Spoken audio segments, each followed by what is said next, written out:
Hello. Happy Saturday. How's it going? Hello, hello. I just ran to the other room because I think I want to interface that top flap. So I went and got interfacing, but I am delayed in doing my little Instagram post. So just a second. I'm almost done though. I'm almost done.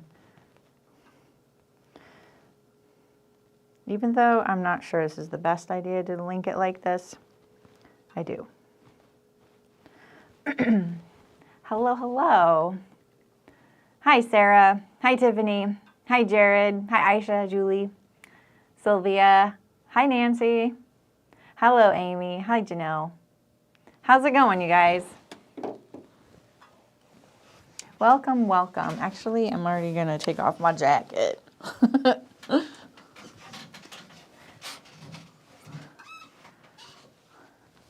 Wait, what was I doing? Like, what do you mean? I do this.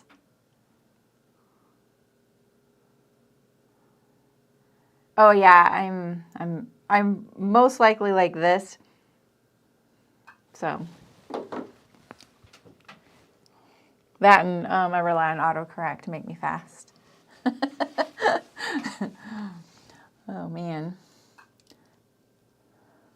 You think you're mixed? I think I'm mixed too. It depends on where I'm sitting, what device I'm on, how tired I am, because sometimes this is not good because, you know, it just presses too hard here. Oh, anyway. Okay, so I'm really nervous about the zipper. I really hope I figured it out. I can't, the problem is when I get to a thing like this that's a little bit mind-bending, I think, well, I don't think there's any other way this could be. That, my friend, that's a problem when you think that. But I feel like I've tested it a few times, and then just now I was like, you know, let's just double check it. Let's take it to the big table and see if we have enough for the rainbow zipper, right? And because I was like, maybe I'm doubling the amount I think I need. And then as I was doing it, I was like, hold up, how's this go again? I don't know how this goes. Oh wait, I thought I took one of these back. I want the longer one. Yeah, okay. So it's always an adventure. Oh yeah, exactly. I have a big phone and I have a big iPad. That's basically my stuff. All right, so we have this flap. Let's go over everything we have left. This is so far where we're at. We have our two ends. I've kind of made a mess of all my stuff. We've added a zipper pocket. So the zippered pocket and the internal elastic pocket didn't come with the pattern, but I showed in cutting how I would go about that, and then I showed in sewing part one how to do that. I'm also adding a removable shoulder strap. So this, I've complicated this. But I like these changes a lot. You know, now we have a little pocket on the outside. If you want to define the pocket, you could stitch straight down so things can't wander, you know, because when this bag's full, it may be a little schlumpy on the sides, you know. I like thinking about that now because you don't have a chance later, except I have this elastic pocket. You could divide the elastic pocket if you wanted two on each one. So that's all the changes I did there. I have done the garment bag, and I didn't really change anything here except that I probably sewed it differently than she has, and I'm sure hers is fine. Like, hers is great. And I bound the top edge because, yo, I'm not about hemming that curve. I'm not about that life. That's too hard.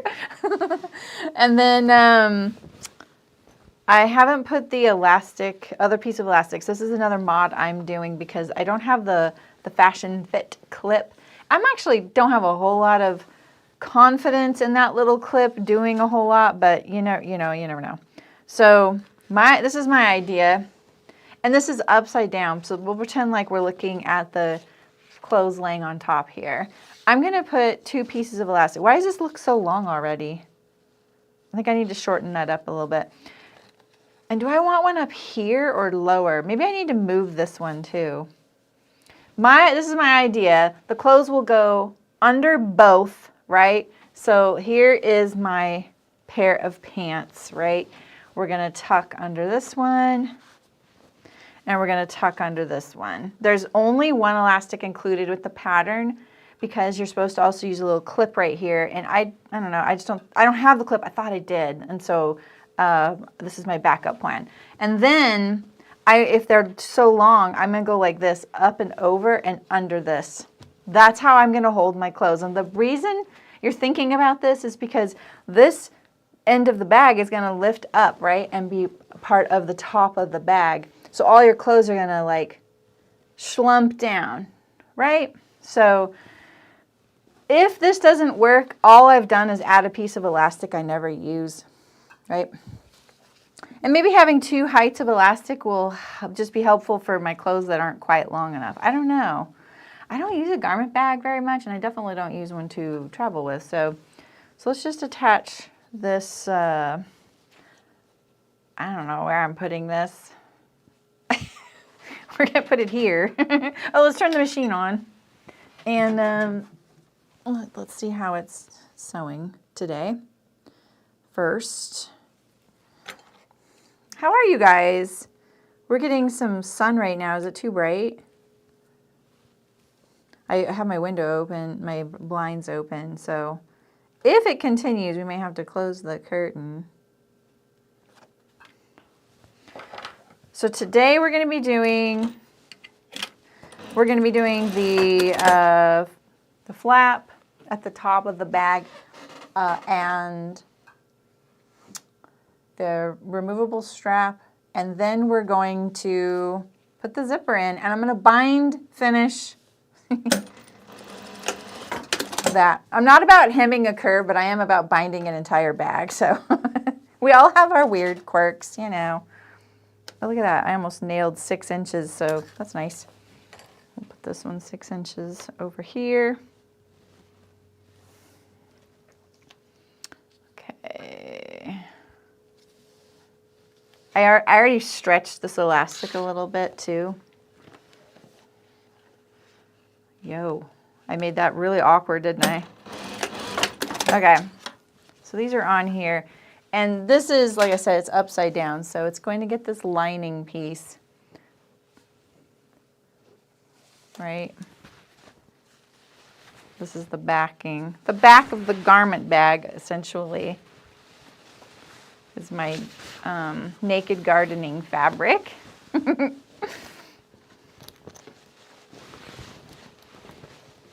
I have always wanted to be called the Binding Queen, Terry. Thank you finally for saying that. I'm sure I'm not, but you know.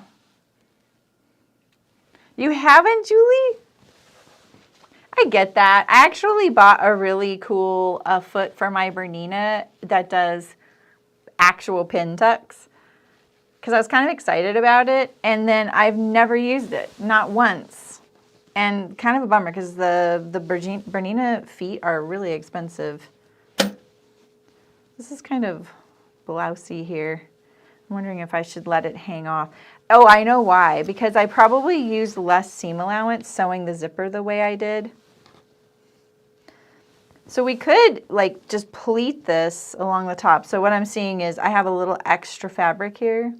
See that? Is the lighting okay? It's okay, right? There's so much light in my face I sometimes can't see. I think I will just pleat this like this because then we'll have a little volume in our garment bag rather than trimming it off. And it's probably because of the way I sewed the zipper, you know.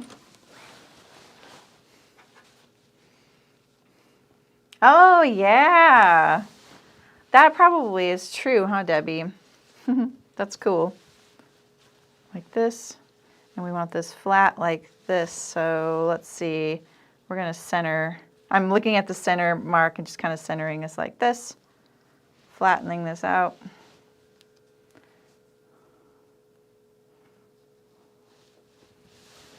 Yeah, I guess if you're always on the move and they're really short trips, that would probably be really useful.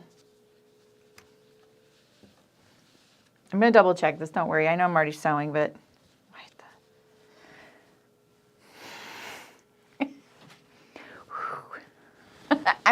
I'm really eager to get to the zipper. See, here's the thing about me. I can be a procrastinator. I will admit that. But some things that kind of make me nervous, this is the way I look at it. I change my way of thinking about it. So let's say something is really, I'm dreading it. It could be simple as folding the laundry. It doesn't really, matter what it is. But if I'm dreading something, I'm thinking about it a lot, right? It's occupying some space in my head. And I realized at one point, I was like, if I just got this done, I wouldn't have to dread this. And it's almost like you get like double the benefit from it then. I don't know. So when I'm dreading something, whether it's putting a zipper in, whether it's folding the laundry, childbirth, I am like, bring it on. I just want to get to it because I don't like the mystery of some of the really big ticket items. They kind of scare me. I just want to know. It doesn't mean that I'm not like shaking and trembling before some of those things, but I'm just saying, I just, Oh, Julie, feeling better. That's great. Okay. I wonder if I did this in the right order. We have this to iron. And I should say, if you're new here or anything, if you're expecting a tutorial on how to sew this bag, I'm probably not your gal. I'm more your gal if you're looking to think about new ways to sew it, different ways to sew it, things you might want to add to it or take away.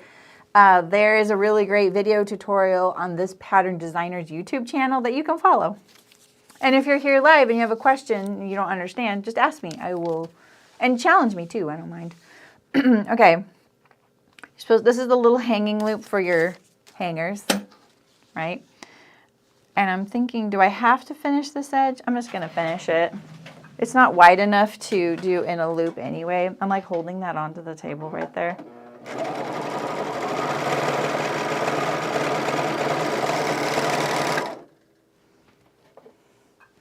Please don't fall off the table before I'm ready. There we go. Just do this one-handed here. Don't mind me. All right.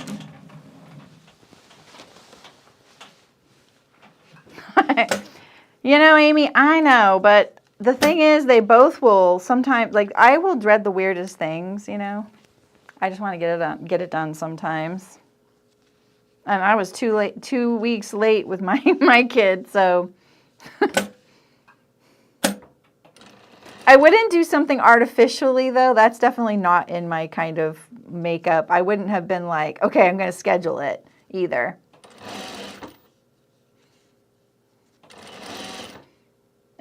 Oh, okay. Oh, I just had a little bit of a nervous, I forgot. I had to redo one of the sewing video, just one little tiny thing of one of the sewing videos for Wardrobe by Me. Because I didn't have the instructions when I did the video for her. And she was like, oh, that's not how I designed it. So I had to redo something. It's all good, But she told me that the day after I had taken down everything, all my recording stuff, and I was trying to changing it. But I thought for a second there that I had the purple thread for her project on there. But I forgot I sewed with you guys after that, so we're all good. Yeah, right, Sarah. Just depends, I have 2 chats going right now. What a weird time to join the combo. I was talking about dread. I can tell I'm sort of rushing where I'm at right now because I want to get to the zipper because I'm dreading it. So yeah. So we have our bag and this is our flap. This feels so wishy, This goes like this, right?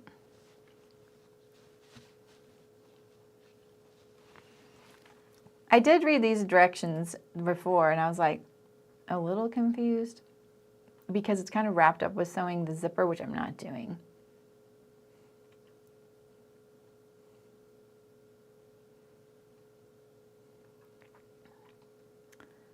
Zip up facing down. Lastly, lay your main lining piece right side down. I think this is all just that it's from the back. Okay, cool. We're gonna put our loop here. We're gonna iron this next. We're so close to getting to that point. All right, so I'm gonna.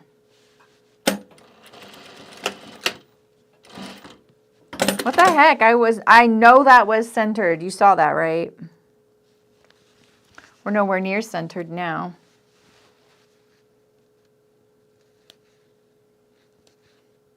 I'm wondering if you really needed this lining.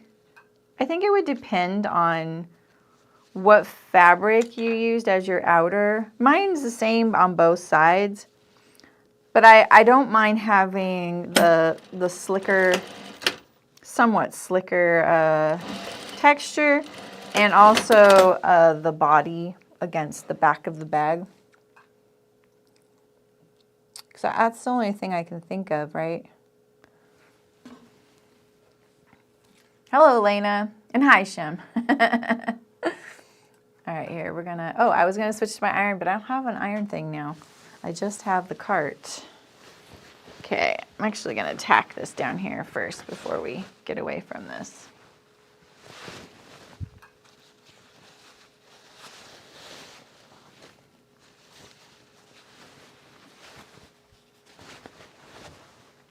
Our little garment bag.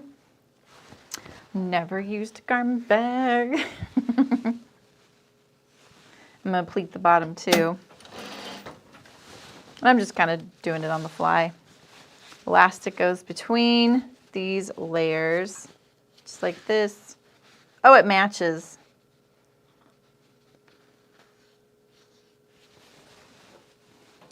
Oh, probably because I did the seam allowance at the bottom the right way. Yeah, that's why. Okay.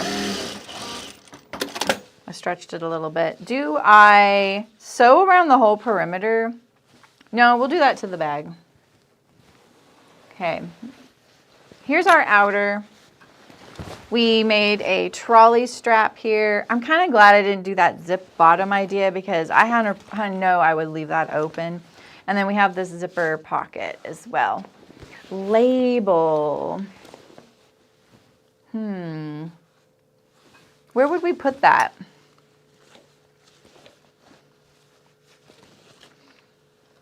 Let's put it on, We could make it showing. That'd be kind of fun. We never do that. What have we got? Made with love, fabulous. Make, learn, grow, a sheep, feeling myself. Okay, we got my silly one. Oh, and I took all the others home. I'll just do mine. I really need to use those too, right? I could just do it like this, you know, I could do it like that. I'm not selling this though. It's kind of weird. Layer a couple. I really don't. I do have this iron-on one we could do. I've always wanted a reason to do this patch. We're going to use this patch finally. This came in the advent calendar I got a few years ago. Oh, that makes me happy. Maybe we could do nailed it because it's the kind of matches my. Would that be good? That's what we'll do. Okay. We'll do these two on the inside, but where are we going to put this guy? Is it weird?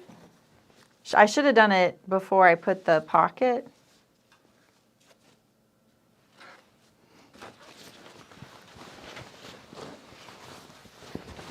Right, Michelle? Like, where do you put this chunky guy? We could put this on the trolley strap because we could still, I want to sew it after I iron it because it is iron on.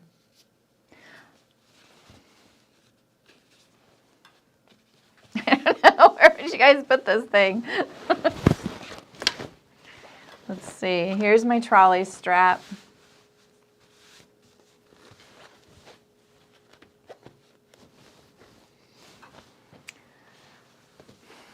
I've moved it like a dozen places, so I'm sorry if I missed where you said. Yeah, on a bag, right? Or that, or like a jean jacket. I think the trolley strap too. Like this, maybe just like in the corner. There. Julie's like, there. Right here? Okay. We'll iron it on, then that way we won't have to pin it. And then this, let's just do this on the flap. And we'll do it low on the flap, because if I get to use this, I can stitch around the perimeter and I can keep it away from the zipper. Okay, I like this. This is fun. Okay, let's just iron on the interfacing I cut for the lining now. Yeah, I think I can, right? Yeah. Like maybe a little over like that. We like struggling, Terry. Come on. You know me. All right, let's move the, I should have warned you. Did a little roller coaster warning. I'm on the wrong side of this, so I'm kind of confused. I need to be on the other side. Still getting used to this. There we go. A lot better when I'm right side up to it. But how do I do this right here? Is this one? Yeah, okay.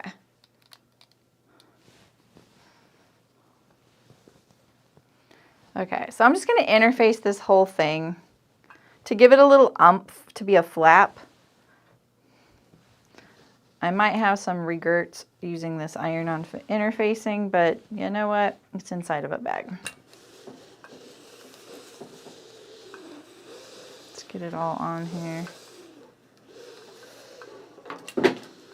What was that? Oh, scissors. Okay.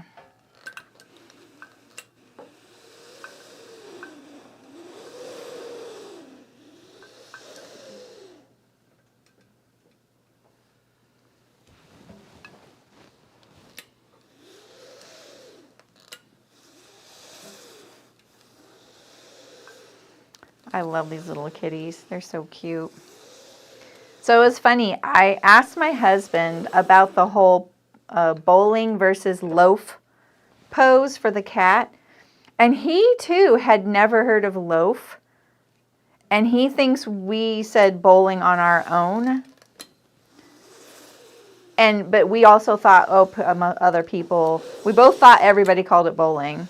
So that was kind of funny. He liked loaf. So then, yeah, this will be the flap that kind of protects your hangers under here, right? And we'll put the label like stitched down low so it's away from the zipper here. Yeah. All right, so now let's iron this patch on. The other funny thing he said today was, I told him I was,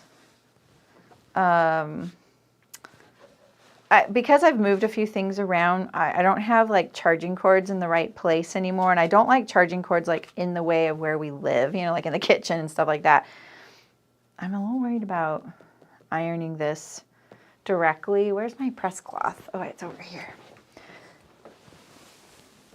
Anyway, I said something about moving a cord he had sitting there. And I said, oh, I moved the cord for the plug socket. And he said, you know, I never hear anyone call an outlet a plug socket but I know what you mean. Do you guys call the thing you stick the plug into the wall a socket or an outlet? And I know plug socket is not the correct term. I just use both because there's the plug and then there's the socket, right?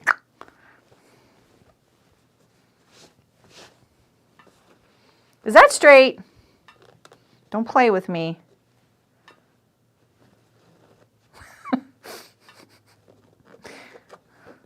I'd rather there be glue than it be crooked. Let's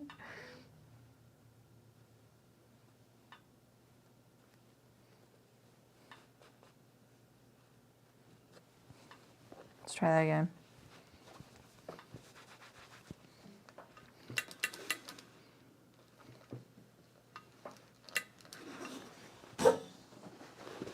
He never calls me out on things like that, except there is this one thing he laughs at, I say, and I just don't know what to do about it. And it's just because I keep calling this this restaurant here by the wrong name. I keep calling it by one that was where we used to live, and he thinks that's the funniest thing in the world because I don't know I'm doing it, but like whatever. It's like a diner, you know, so... Oh, okay, wait. Okay, there's another socket in the group. See? Yeah, bowling. Yeah.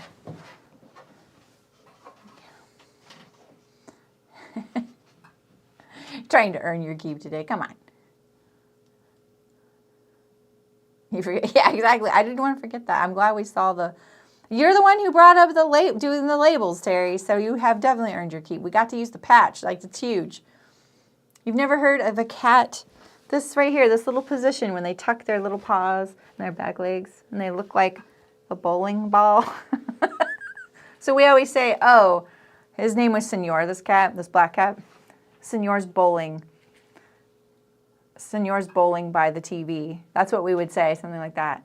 We would never say he's loafing. Buffalo. Bowling from loafing. I don't know. I just didn't. He looks like a bowling ball. They look like a bowling ball. Outlet, socket, 2 sockets. Yeah. Some cats are more round, so they look like a bowl. No, like a bowling ball, not a bowl. Bowl. No wonder you guys don't get what I'm saying. Huh. You don't think you've never said socket? So I went to Google and I typed in plug socket. I immediately got a link to outlets sold at Home Depot. It said Home Depot plug sockets. You say Stecker? So if I said that to Michael, he'd be like, because he speaks German. No, I didn't design this fabric. No, you just probably didn't hear me say that during the cutting stream, Sydney, is that there was this drawing a day prompt I did a few years ago, and whatever the prompt was, I did one where they were all little images of Senor in all the places we would find him sleeping, because he always slept in kind of funny places like cats do.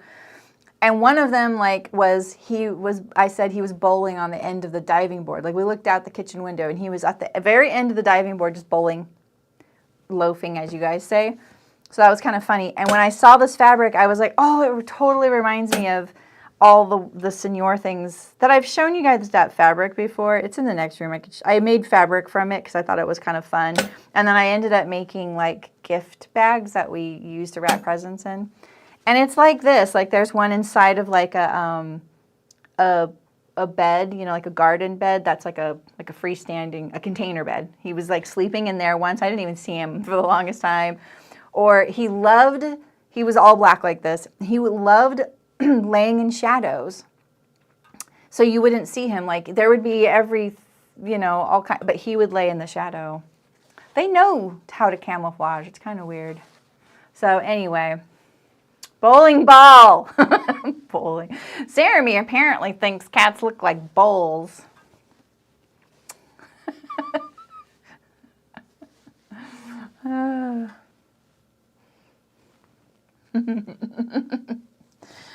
Anyway, he's bowling there. This Senor particularly looked like a bowling ball. Yeah. We didn't feel particularly clever saying that or anything. Okay, we need to still stitch the patch down. And then here, let's stitch this, can we stitch the patch down with What are we talking color-wise? Okay, this thread I have here could work kind of, don't you think? I think that it'll be fine. Yeah, I think that would be fine. I don't know about that thread on this though. So let's stitch this first and then we'll do our thread change. I'm not avoiding the zip. I'm like hurtling toward it. Back off. You know what I was thinking? It is interesting. Language is always so interesting, you know? Like, I think there's some cause for certain things to be either pronounced correctly or named correctly. But in other cases, I don't feel that way at all, in most cases. As long as you and I know what we're talking about, I don't really feel like you have to be, like, dictionary perfect. Especially if, like, say, one of us is working on something we don't know anything about and the other one is helping us with it. I don't expect people to learn the lingo of any other craft unless there's someone in the profession. And like that's kind of like when I worked with people in the, you know, like trying to get their, like doing their pattern stuff. I didn't expect them to use lingo with me. And they, you know, like I just wouldn't expect that. And when I'm like at the hardware store and I don't know how to name something, I really appreciate working with someone there that isn't like, you don't know what that's called. Literally had people say that to me. Like, how would I know? I didn't come out into the world knowing what a plug socket is called, right? Or a cat bowling, you know, so back off. I have now gotten to the point, though, at the hardware store where if the second someone is patronizing now, I walk away. I'm done. I have decided that I have given enough patience and energy to patronizing hardware store workers that I don't have to even look at them ever again. Because I am very nice, I am very polite, I am a good listener, I want to learn. But if you're going to make me feel dumb or feel bad about not knowing something when I'm trying to learn, done. I hate that store. I do hate that store. Gatekeeping, right?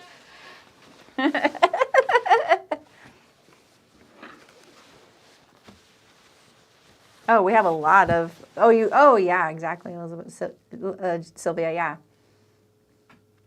I do like that store, but I hate it too. Imagine I did that upside down, but we didn't. We're good. I think that thread colors kind of blends in, right? All right, so let's change our thread for this one, though. You know, just be a little perfect, you know, responsible. Where is it? It's this. Let's just find something like, let's use this one. It's almost gone. Really like, when they start getting low, you never know what amount of thread might save your life, right? So you don't throw away the little ones. The only thing I get rid of is low bobbins. You live abroad and your life is spent with people being snarky about me not knowing a word for something.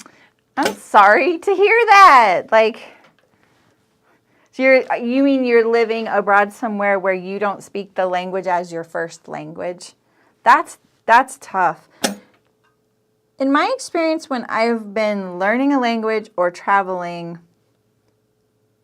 I feel like, especially when I'm learning a language, people are so excited that you're trying to learn their language, and they're so kind.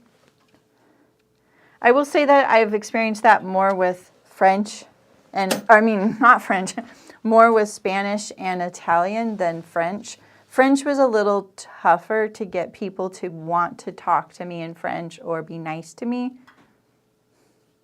So yeah, you're in France. You have C2 level French, but when you talk about things, yeah. Right. Yeah, exactly. Like, say I want to talk philosophy about in another language. Yeah, that's not happening at all, right? Oh, I do have a notch there. Perfect. Where is it on this side? It's on this side. I just can't see it on this side. Yeah, I get that. Okay, so this is enclosed in the ends, right? What am I doing? Yeah, I just want to check something. I met this woman and her boyfriend once, who were French Canadian, and she was so harsh on French speaking people in general, and how unhelpful they were. And I was like, "This is your native tongue," and she's like, "Nah, they're awful." I was like, "Okay." We all have opinions. They're not the last opinion, right? There's a spectrum for everything.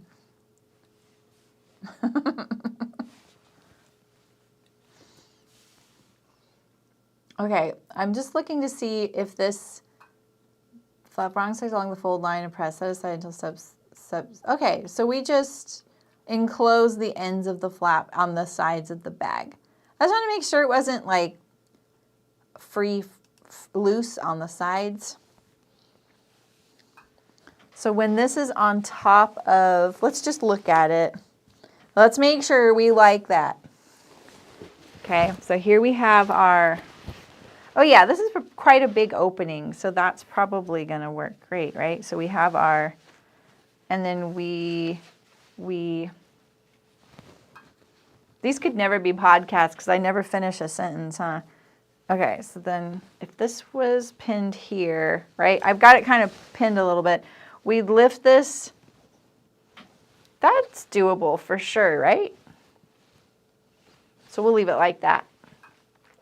So one of the cool things I saw on that duffel bag site that Terry showed me for the zipper is that they added 2 little pockets here. And I thought that was pretty nifty because they were like a little zippered mesh pocket. So you could just, you know, finish your mesh along this side and then put raw edges here in it, you know, with a zipper, you know, like make a little zippered pocket, stitch it down. And then they put things like charging cords in there. You could put, I don't know, shoe whatever, a brush, I don't know. Hi, Marina, how's it going? This is very interesting to listen to. Do you agree or disagree, Marina? If you met Jared at the craft store, would you help him or would you be like,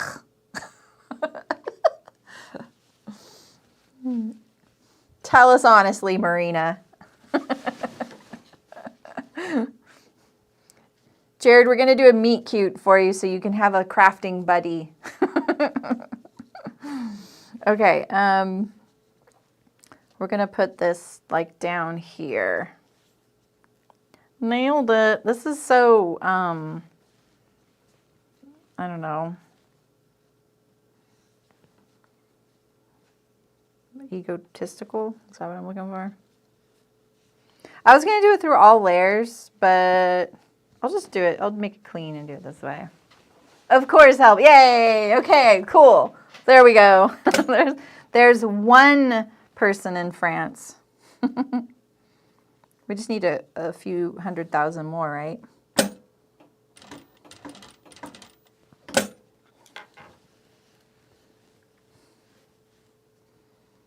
Okay.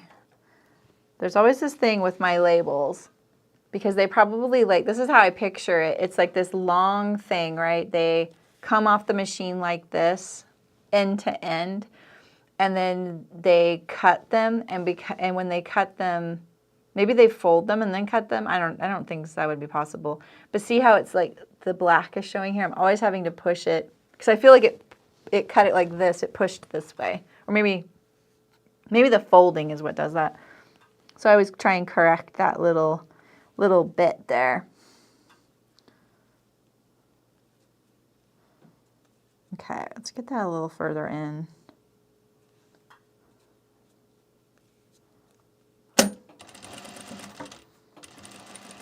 My first time doing these labels when I had them made, it didn't say so-so. It was just my derpy little face. And then I changed it to have so-so when I ran out of those. Now I kind of wish the so-so wasn't on there. Honestly, I just wish it was my face sometimes. Because I just want to make something and then donate it if it's good enough to donate, you know. I don't really want someone to find me, you know. So yeah.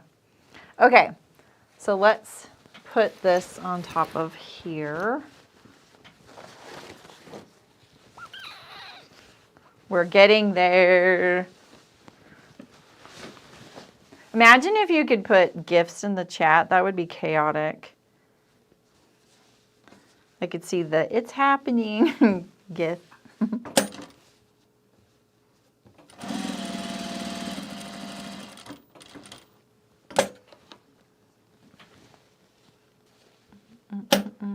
Lining up the fabric. I have this extra bit of interfacing sticking up above, but we'll trim that down soon.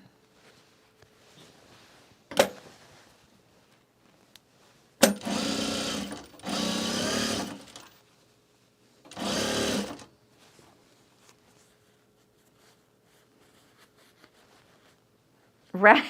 I love that, Sydney. It really should. God's like, that's a disaster. I love that. Dang, I have some missed opportunities. I could have used that by now then. You know. See ya, Monica. Have fun with your kiddo.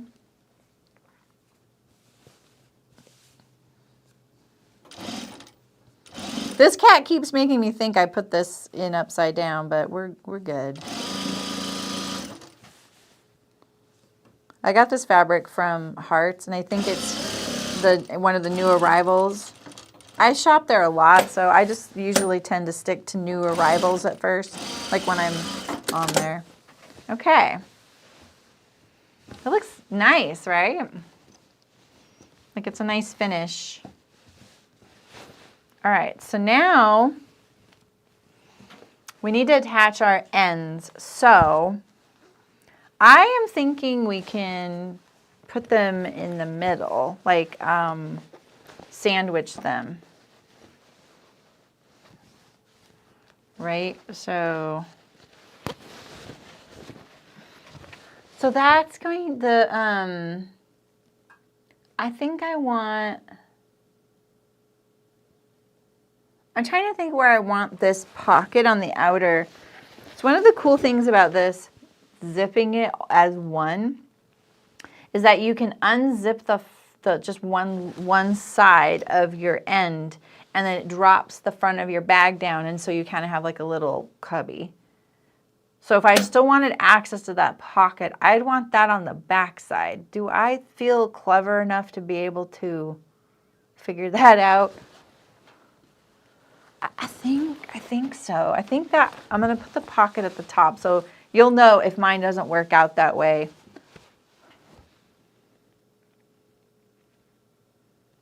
Shoot, dang. You're here for chaos chat today without pinning a lot. It's liberating. You said, yeah.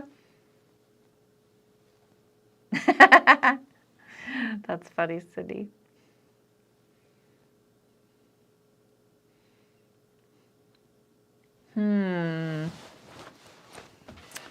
So if my bag had this, let me just kind of walk this through in my head a little bit. Okay, so this is, if we start here, yeah, I think that's exactly right. Okay. All right, so I'm going to line this up here at the top.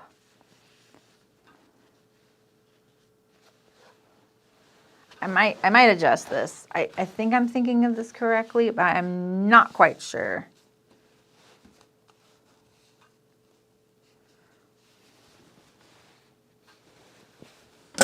Oh, shoot dang. We need to change the thread back.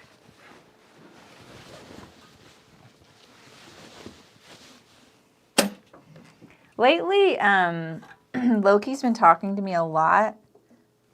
I call it bullying because he goes, like that. And I'm like, what are you bullying me about? And I can't figure it out because sometimes I'll walk towards different things to see, you know. I'm trying.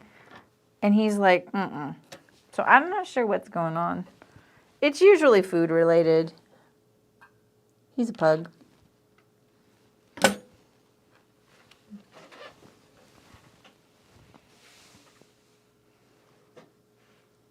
Oh, those buttons they walk on.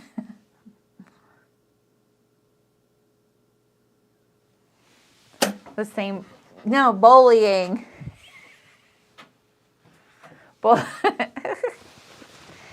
Not bowl or bowling, bully.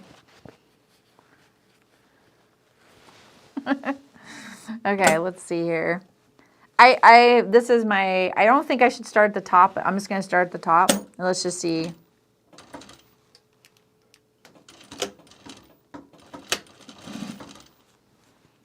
I have a feeling, oh, maybe I think I'm not thinking of something right now. So I just got to go through this and find out what it is. That's just how it is sometimes. Now here, same thing. Do I stop right before the seam?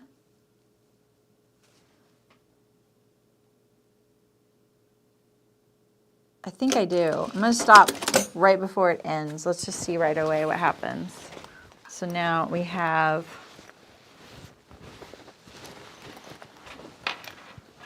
okay, that was right to line that up. And down here,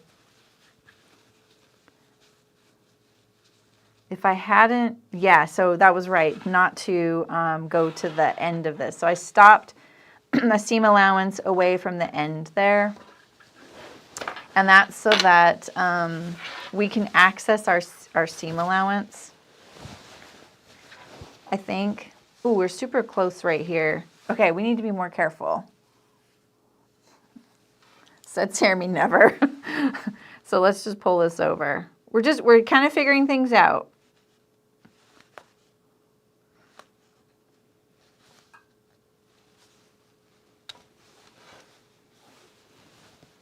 Let's go to, we're gonna go all the way, sorry. I really should, I'm gonna stitch around the perimeter, but I'm gonna get these two ends together and then I'm gonna stitch around the perimeter and I'm gonna trim up the edge so that it's all nice and even before we attach the zipper. So, it's all in the prep, baby. All in the prep.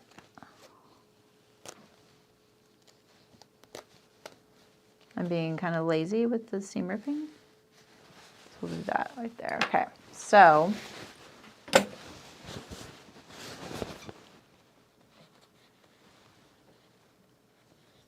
get that lined up a little better. And I'll show you what I mean again. So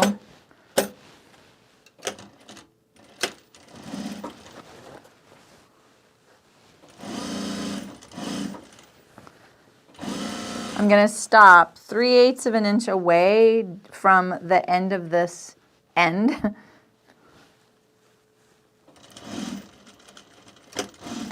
And then we're going to clip up to that. At least on the, I'm just going to clip on the bag, not the end, like this. I'm going to lift that up.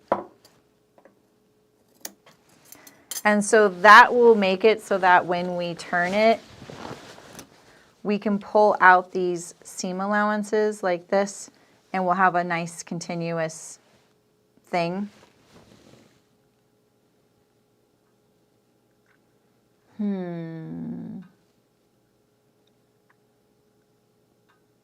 would have been good to think about finishing this little spot right here. We could bind it right there.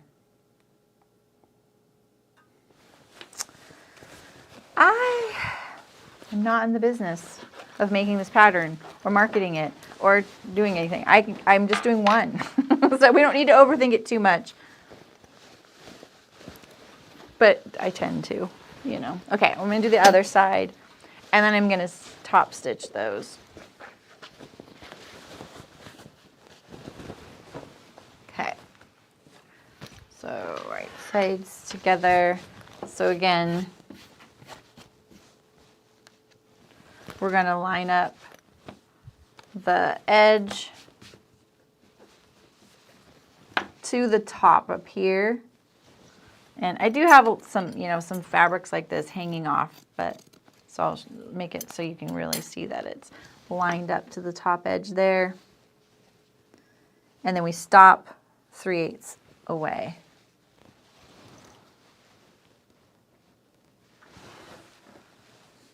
You know, the one thing with bag making is making mistakes. Like, just like in garment making, you got to make a lot of mistakes to understand why certain things don't work. It's not that you're, you know, like, I don't feel like, oh, I'm so clever for having figured that out. I figured that out because I didn't have it figured out a bunch of times, and I did it wrong a bunch of times, you know? There are some things I'm like, oh, logically I know that won't work, but most of the time, I got to see it through to see why. I have to know the why, otherwise it just doesn't make sense. Okay, so now we're going to flip this right side out.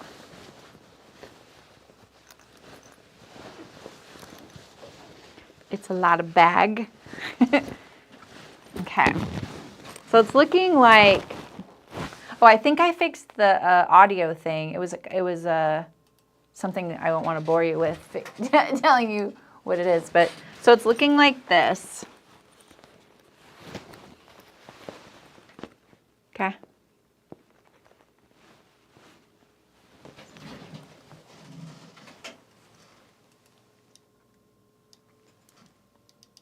All right. Hi, Jan. I'm going to top stitch this from the right side.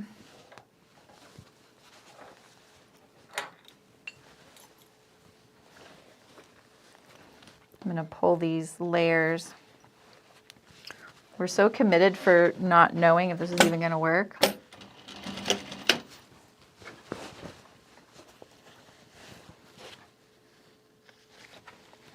I'm pulling really firmly.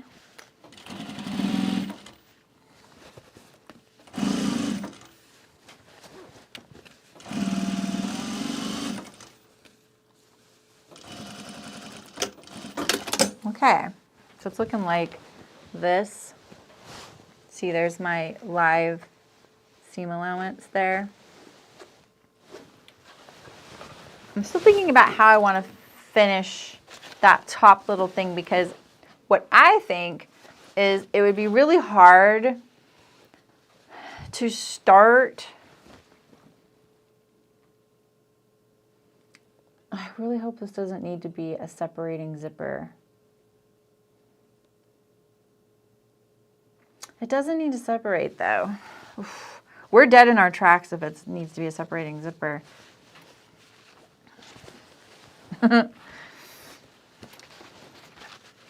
Okay, let's top stitch this side. I'm just gonna reach under and kind of give this a really good tug.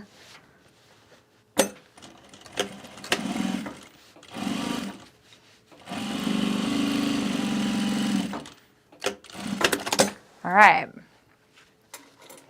So now we're going to stitch around the perimeter of the main bag to make sure we got everything. I'm gonna do it from this side so I can see all these layers because there's so many on the inside. You think it's gonna work?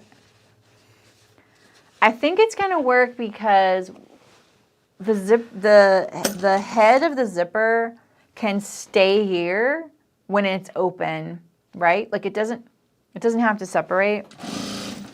And I think we would see them fussing with getting it fed into there. And there's no reason it needs to separate. So yeah. It'll be really obvious to me in a second. I'll be like, oh, of course you don't need to separate that, you know? All right, let's trim this down.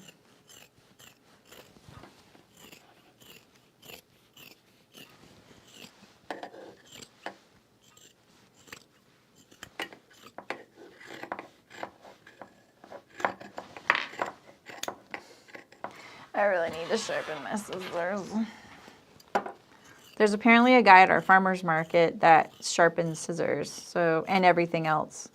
So I'm gonna, one of these days, go there. It's just on a Saturday and I'm usually here.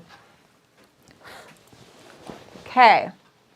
This edge, we need to trim up this as well, but let's do our rest of our perimeter stitching.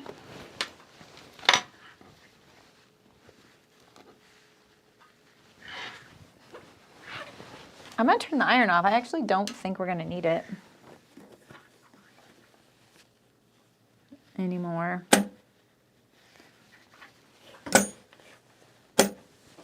I thought it was really sweet that the pattern designer commented on my Instagram post and said that she liked our mods, so that's nice.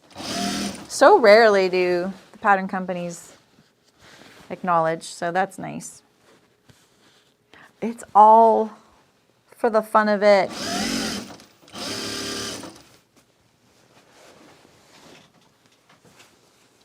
No, you are not going up there, Terry. You're doing the opposite of get out. They don't want you to come up there either. Like, I think that's actually when you have to go, is when you know they don't want you to show up. Like, I remember when my daughter was like 3 and I was disciplining her and I just made her sit in a chair because I needed a break. And she was mad at me and she was like, "Don't come in the living room, Mama. Don't want you to see what I'm doing." I was like, I looked around the corner. She was about to cut my plant with scissors, little turkey. I was like, "Hey, what are you doing?" Moms see everything.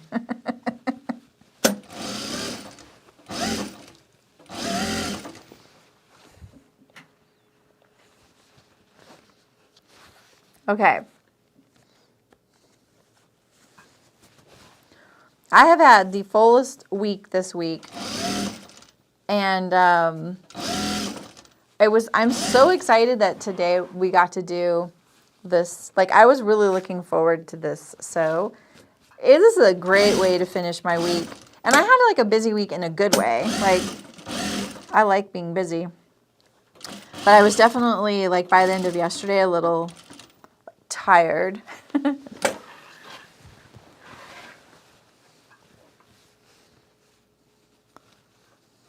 There's a new pattern for So Liberated coming out soon. And they asked me to write a blog post on one of the things I did for my version. So it's my first blog post. I finished that this week too. So it's a pretty cool pattern. I'm eager to see what you guys think about it. I think it comes out like in a few days. I might be wrong. I'm not an employee, so I don't know all the haps, you know. But I know pretty good. And it's not clothing.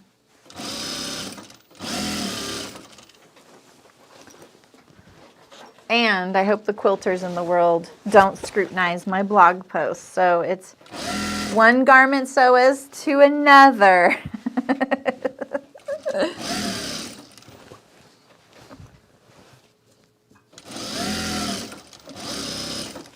All right, we made it all the way around.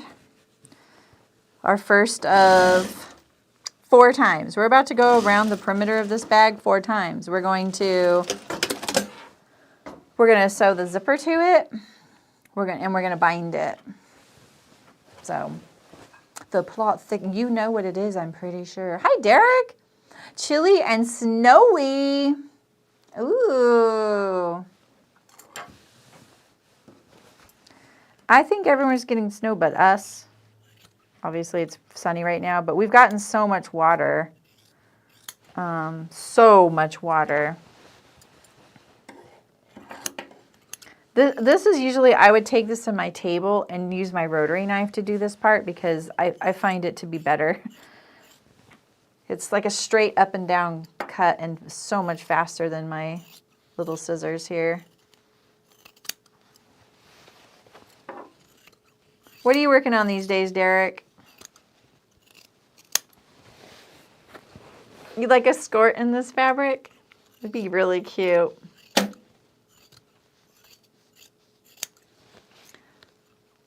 Yeah, I was really hoping it was going to match the canvas. And while it doesn't have the same colors in it, it works.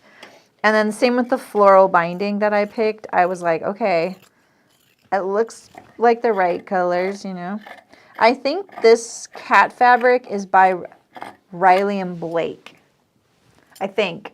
Because I think I saw that on the selvage. And I didn't stop and read it. So I can always look it up for you guys. But it is on the Hearts site.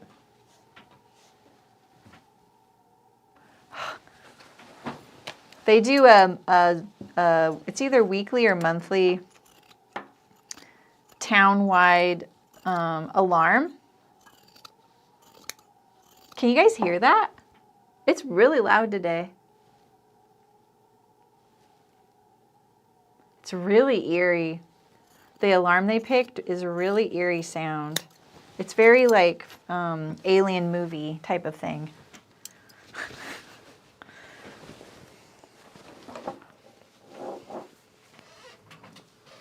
You don't hear anything? Okay. I didn't think you could, but I wasn't sure. Some of you maybe with headphones might be able to.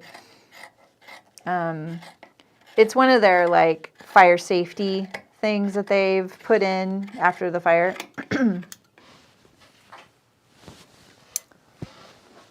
There used to be like words they would talk, but I'm like kind of like in the central part of the town. I couldn't even hear it and understand it. My mom was like, no, it's not, Nancy. And that's the funny thing. Like I've lived in a town where they still have an air raid siren, and I'm sure most of the world knows what an air raid siren sounds like. And in the United States, if you're a town with a functioning air raid siren, you are legally obligated to sound it off once a day. This is what I was told. And so there are 2 towns in the place where I used to live, in the county I used to live, that had these air raid sirens, and they both fired it off at noon every day. So it's just a part of life. But the thing is, you can hear that thing. You can hear that thing if you are hiking in the wilderness. It is good. So I don't know why they wouldn't go with that. And maybe it's because of this law that you have to do. I don't know. I'm making stuff up right now. But it's if you really wanted it to work, you know? I'm all about ensuring success. Like, it's kind of crazy to me when people do things they know aren't going to be the best option when it's really important, you know?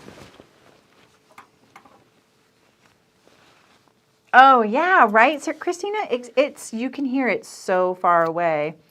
Yeah, and so maybe it's a once a month thing. Like they changed it to once a month, and those towns still have it on as the noon whistle. That's what they call it. They call it the noon whistle. And it's just a part of life. Like it's not a big deal. Except for tourists, it's a little alarming for tourists, especially certain tourists that are maybe like went through a war. They're definitely a little like, what's happening, you know? But everyone's pretty quick to reassure, you're safe. I used to work at a fabric store right next to the noon whistle, and you couldn't do anything while it was going. Everyone just stops, waits. Okay, we're almost done. One more end to trim, and we are doing, this is it right here. Are you guys excited? Flood warnings there, yeah. That was the same there, because that was coastal. There's all these like road signs for tsunamis there. Like, you're in a tsunami zone. Gee, thanks.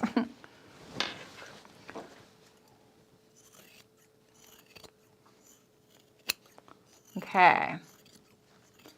I want to remember to look up this canvas, because I'm telling you, the canvas I'm wearing, I thought was the exact same brand on my pants. And it's not as drapey as this. And not in a bad way or a good way. Like, it's just different. And I'm kind of curious. Like, I really like this. I would really like some pants in this. Maybe even this color. I don't know. Imagine me walking through the airport with my bag and my matching pants. Okay. We need a lot of zipper and fewer threads. We need fewer threads. Come on, work with me here.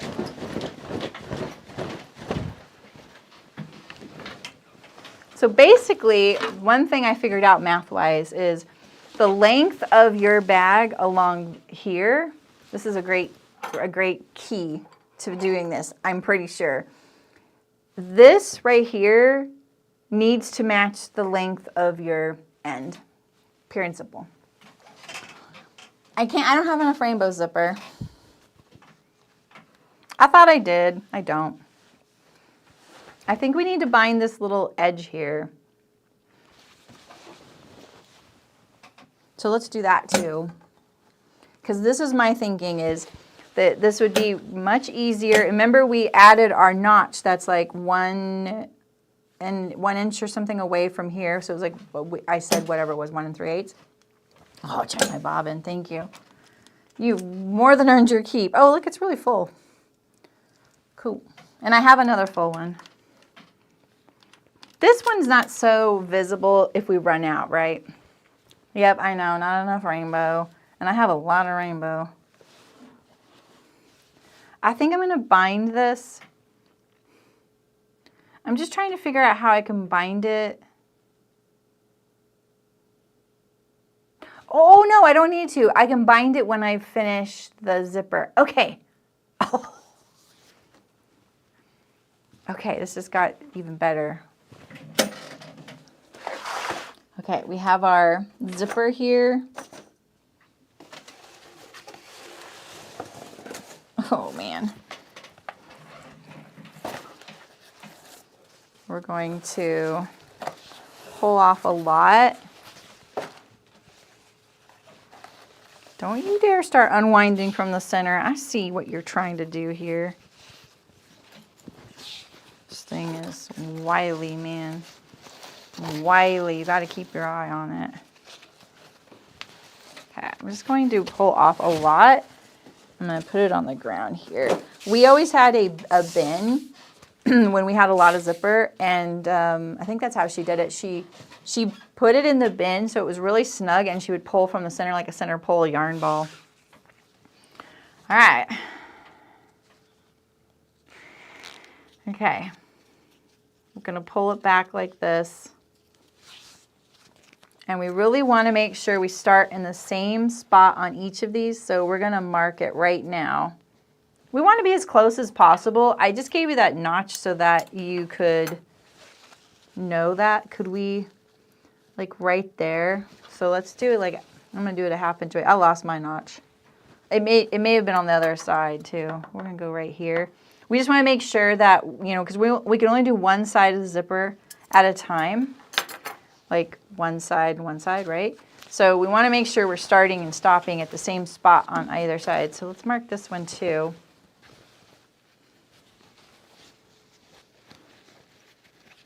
Do you believe in magic?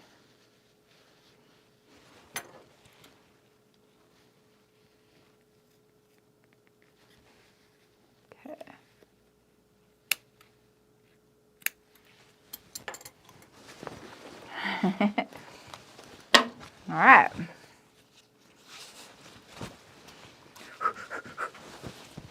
And to be clear, I don't care about sewing zipper on. I'm just really hoping my idea works. Okay, I'm going to pull it down. Do you want lower camera today?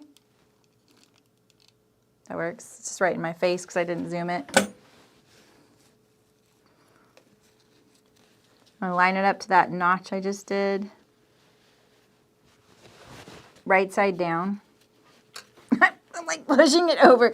It's like stuck on the corner. It's a lot of bag. Yes, Sewing Fairy, please hear our plea for cooperation and insight into what we're about to do. Tell us now or forever hold your peace. That's our Sewing Fairy prayer.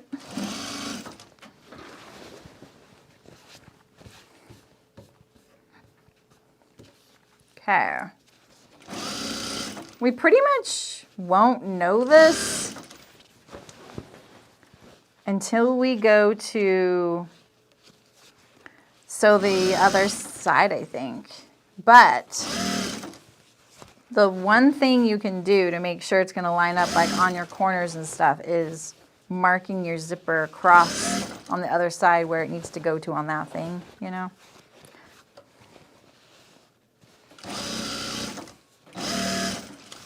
I can't imagine having to explain this in sewing instructions.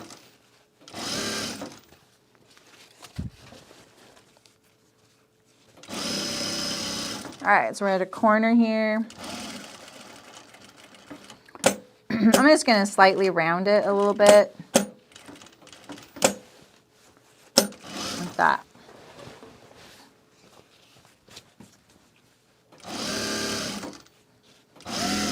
Easy peasy. Get all these little threads.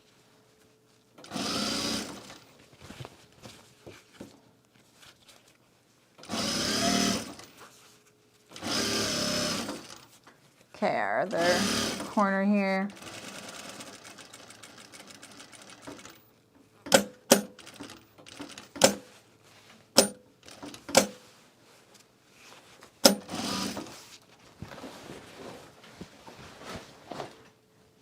No, the zip head's not on yet. It's okay. Don't freak me out like that.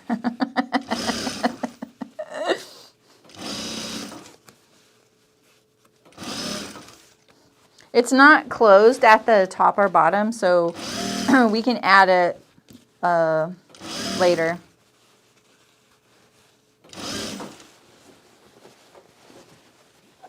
Hello. Welcome, welcome. Yeah, we're not putting it on quite yet.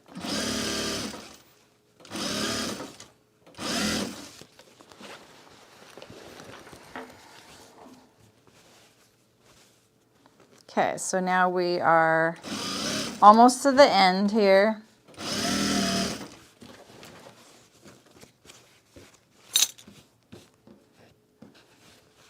And we're gonna stop our zipper at that notch that we put on this side.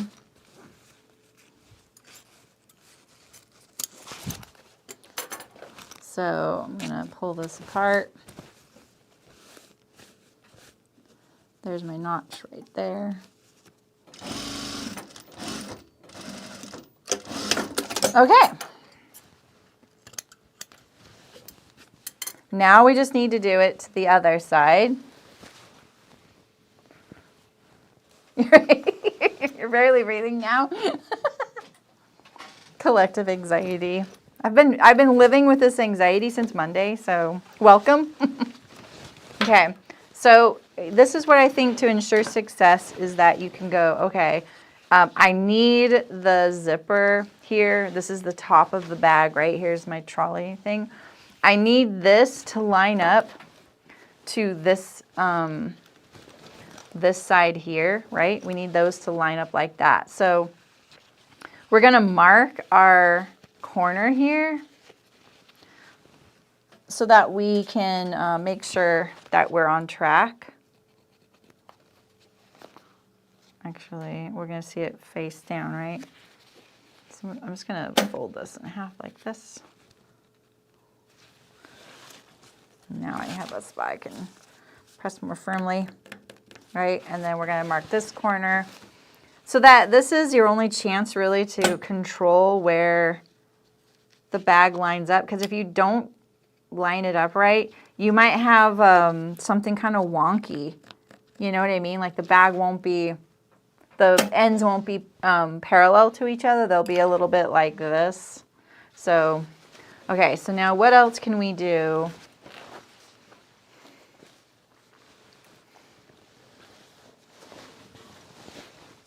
I had a center notch on here, but I lost the center notch on here. Unless this is it right here. So we're putting a lot of pressure on that little corner notch there. Okay, thank you. All right, let's do our other side now. So this zipper, because it's open, we won't have to worry about it. But in case you're ever doing zippers like this where you're sewing the zipper and you're going to now close the bag up, if your zipper might be locking, make sure you crack it open in a spot, because I've done that where I can't turn the bag. I couldn't open the zipper from the wrong side. Just a little reminder. All right, so I think we want to start from this side, right? Yeah. Okay. We're going to pull this one down to match. But I can also just fold this in half, right? And make sure that I'm getting this in roughly the same place.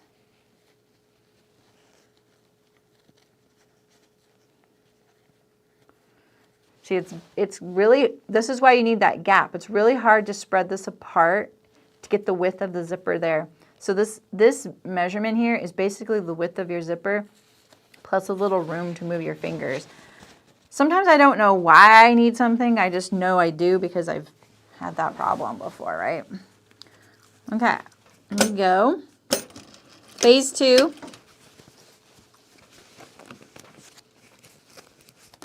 You can pull apart the zipper and do one half of the other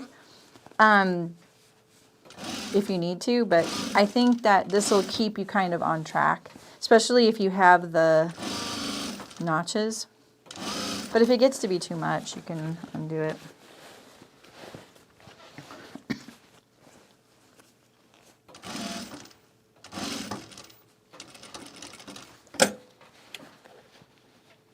The zipper is so weird. Can you guys see okay?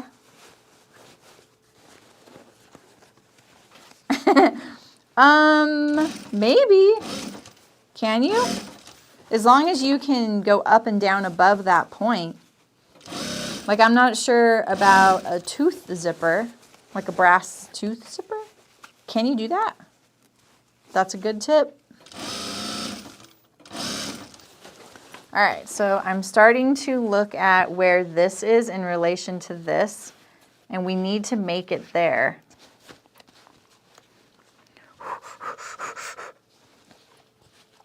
A little nervous, a little nervous.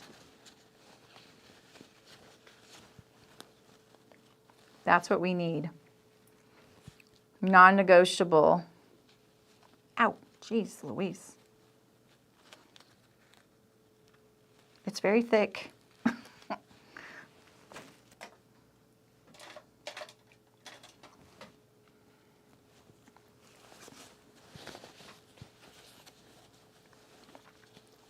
Still no pinning. Pinning hinders you. Okay, so look at, we're kind of short here. So what you could do in this case is turn your corner sooner like this. See, like right here, we could chop that off. And if we don't want that asymmetry, you can chop it off at this end too.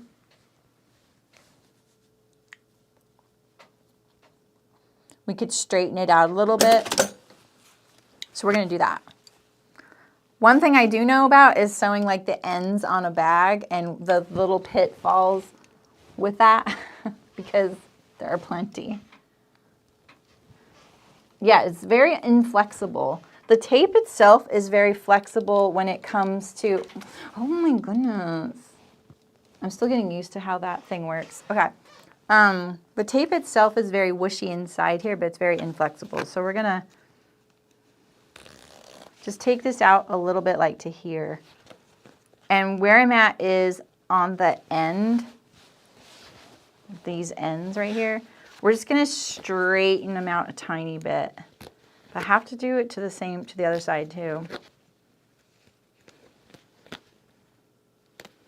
I'm only doing this because I can clearly see that will help. And hopefully I'm gonna, I don't know, do the right mount on both sides.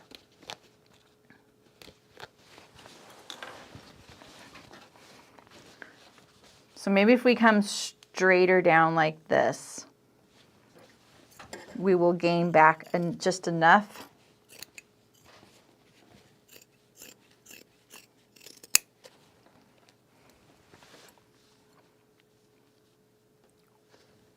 Let's see.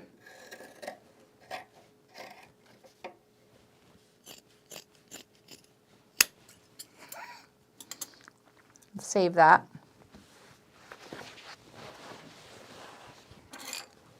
I just did.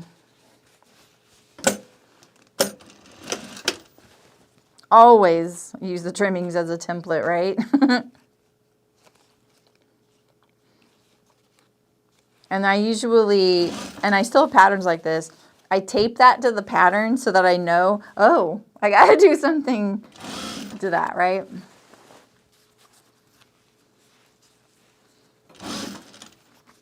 Okay. So what was our issue? We needed less length on this piece, right? Okay, so let's start thinking about where we're at. Where's the, oh, it's way over here. I'm like, don't tell me we lost the chalk marking. That wouldn't be good. So we need this here. I need something that's actually gonna hold this thing. This one's already bent. There's a lot of stuff there. We'll go before it. Okay, so now we have this. I have learned that a little bit goes a long way when you're making these little adjustments too. Okay, we're good now.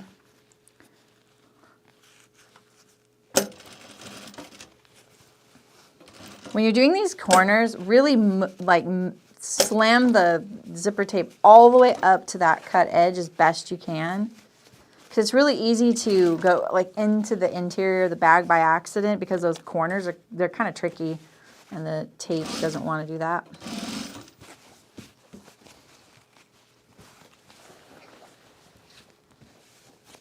Okay. How are we looking? Look at that. Yeah, okay. So this probably means that, remember how I increased the size of that end of the bag? I could probably decrease it a tiny bit if I wanted to do this again. All right, we are on track though. It's getting to be a lot of bag to manage. I need it to be up on the table. There we go. Ooh, perfect.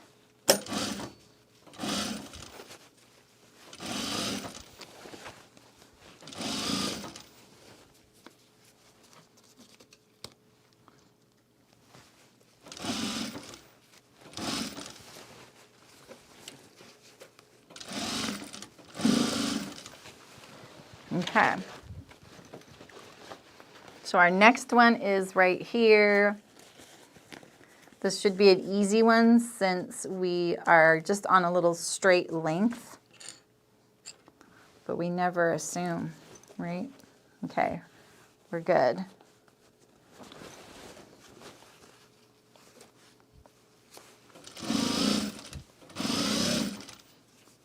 You know how there are those bags where you, when you buy sheet sets and things, you know, how they come in that zippered plastic bag.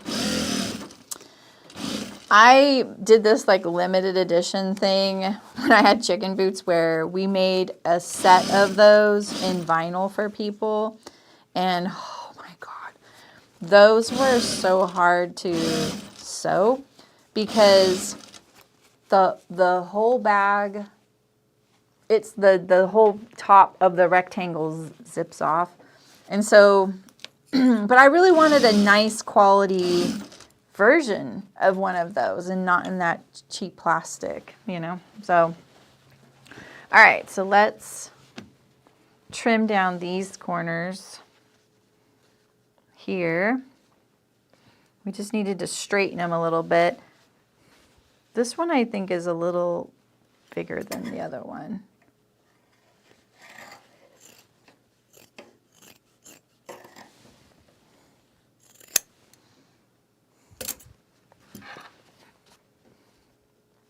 I just like to eyeball it where I need to put it, and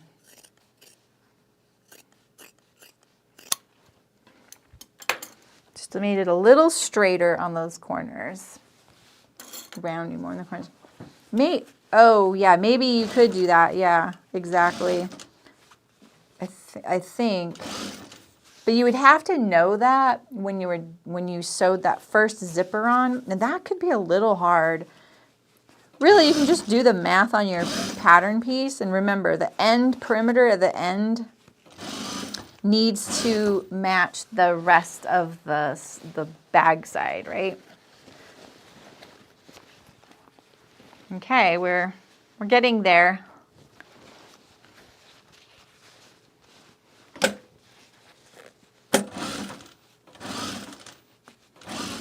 Imagine when we open this up and it's not at all a duffel bag shape. Like there's something really went off track. I'm hoping I'm also catching the other side nicely, because I have to admit I'm not very focused on that. Okay, we're getting there. And we're going to look at this here. So we want this to be like this.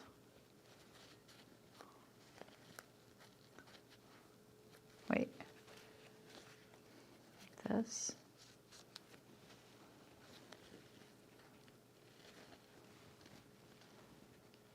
It's pinned on the wrong side, but I just need something there.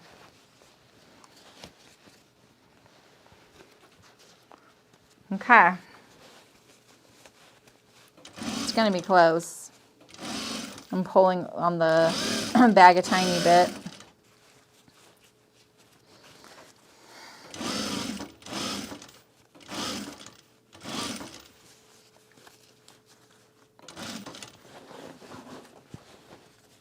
We still need to bind that whole edge.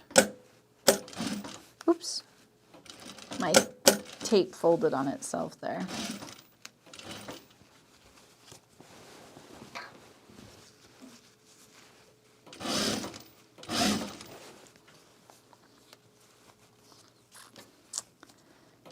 I am so good. Yeah. Okay. We honor those pins that were fallen today.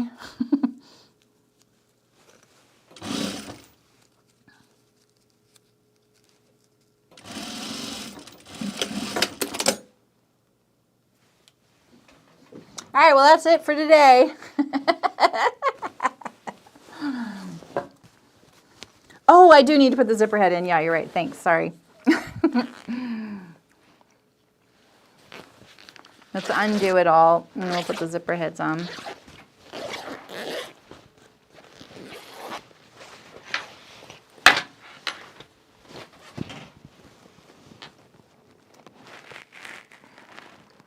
Sometimes you just gotta like get it in, and then we'll go back and do that part.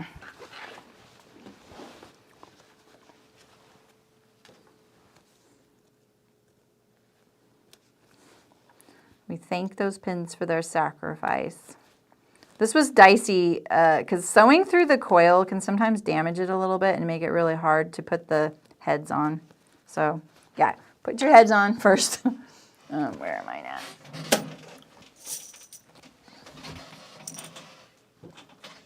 I'm going to put one on at each end.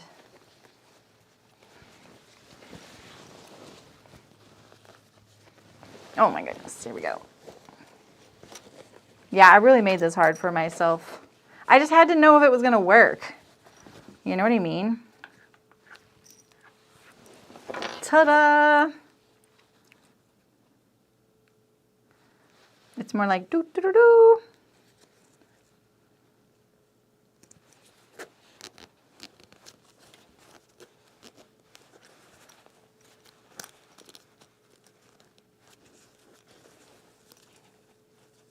What are you caught on? Oh, you're caught on a thread. That's really funny. Interesting. Okay. There we go, we have that one on.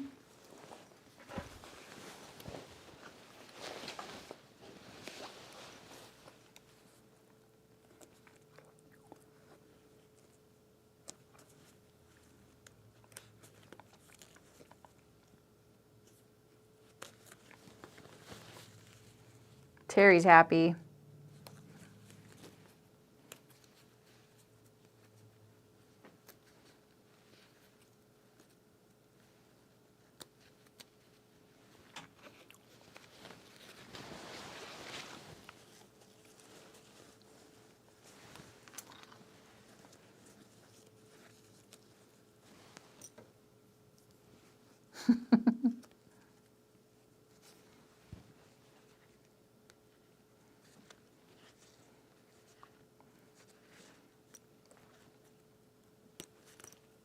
I don't know. There we go. Okay.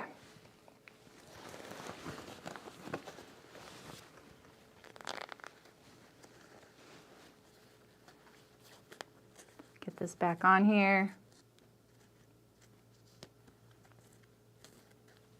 Just cleaning up these threads a little bit.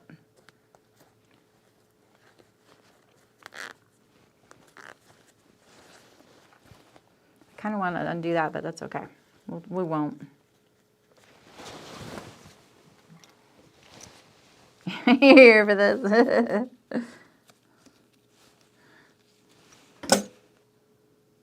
No, you're not coming unthreaded right now. I would like to just sew this into the zipper. And yeah, there we go. Okay.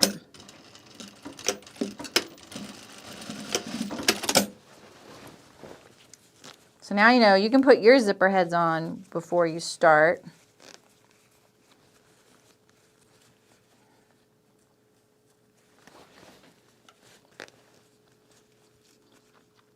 And you'll have a nicer edge down here.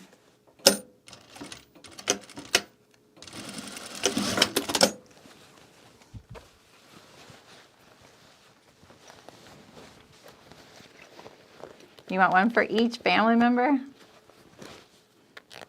mean, the irony is that I don't need this, you know. I was gonna make it for my sister's kids for their birthdays coming up. But Michael was like, oh, I was going to give them a bag from the company he works at. And it's a nicer gift than this. So, you know, where's my notch? There it is right there.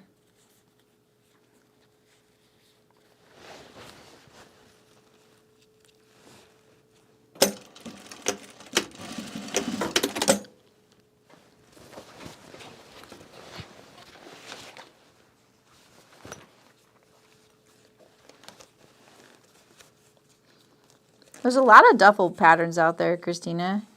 You could have a lot of fun with if you don't have to do the garment bag thing, you know. That half day one was pretty neat. All right.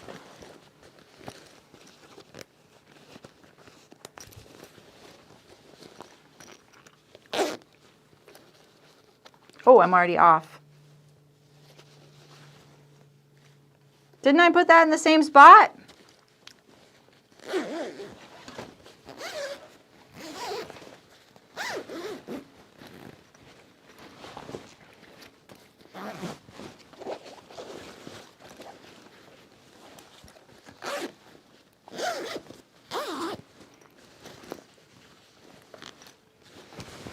Okay. So then if you have your zippers here, right, you can undo just this front. Can you guys see okay? I gotta get rid of some of these threads. They're gonna ruin my bag. I'm a little too eager right now. There we go. You can like drop down the front of the bag, you know, like this, and have like a locker. I love that idea. It works. Yeah. I have my zipper off. It's off a little bit right here. And I keep getting this one. This one's sewn further down or something. Like what's going on here?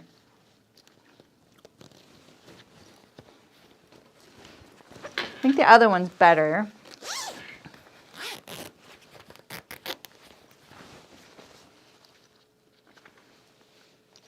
I think that's the Achilles heel here, is this where this starts and stops. Because it's not a separating zipper, you know?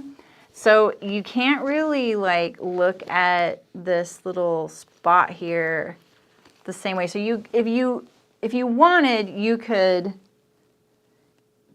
actually set the zipper in all the way to the end there, you know, and then not do what I'm doing with this turn back thing.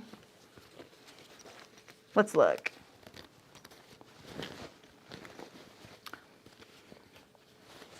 No, you don't really need a gusset. You just need the space for the width of the zipper. You know what I mean? And it could be kind of like a cutout. Like if you had a zippered pocket, but the top edge of that zippered pocket, rather than it being like a welt opening, kind of like what we did on the ends, but the top edge was in a seam, kind of like that little notch you would have. Yeah, I wonder if you could do a tab on the end and include that. I think that's actually a really good idea. Okay, so let's try that. Let's try that. Because I was thinking it would be more limited. You know? I don't think it is. I think we can... My poor zipper is going to get a little tired. Okay, so if we have this, we have this, we just sew it to the end like that. I think we could do that. You know? Let's see. I need to get the zipper back on. And it is... I want to make sure it's the same distance away. So like if this is the notch, my zipper goes up to there and this one goes up. This one I think is a little longer, right? So if we fold this in half and we match it up, yeah, one of them is slightly longer. We're going to trim it. I'm going to put the zipper head back on, like this.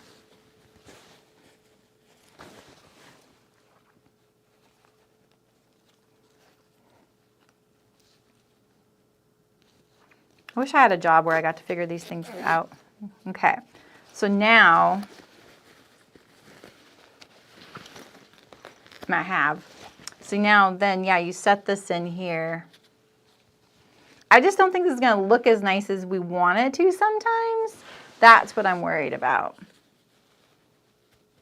But you know how I did the garment bag I tapered? I could do that. All right, let's try this. I don't think you even need the tab, actually.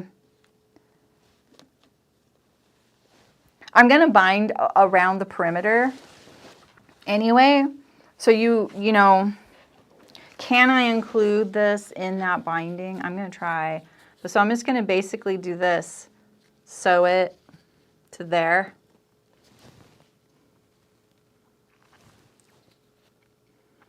If you want it to open flat, you're going to probably have to have a separating zipper, I think. Right? Because the zipper is always going to be connected using the continuous, I think. Right? I can think of so many options that I'm just like, anything's possible, but it's not.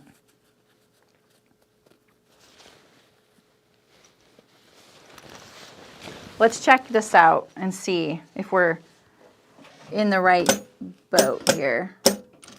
We want this juncture of the seam to end where the center of the zipper is, right? So there's this juncture.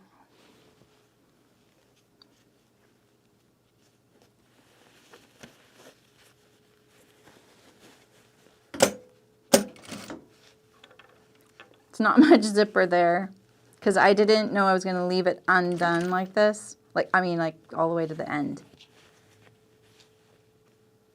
Yeah, exactly. It would have to go further. Yeah, like you'd need like an on-ramp, right? We're just going to make work what we have here left. Oy. I have a little bit of extra right here. Why is there a loop right there? Stop that. Come on, Phoenix. Pivot.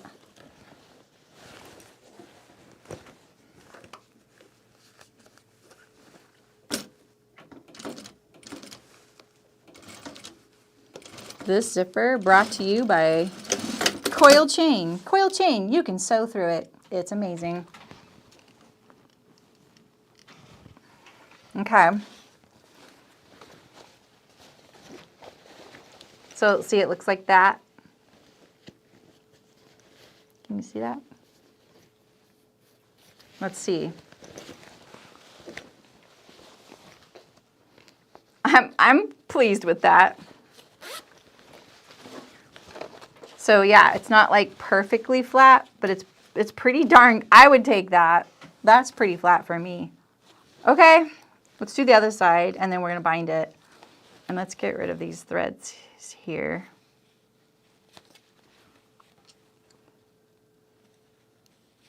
Where's that at? Is it coming? It's coming out of the canvas side.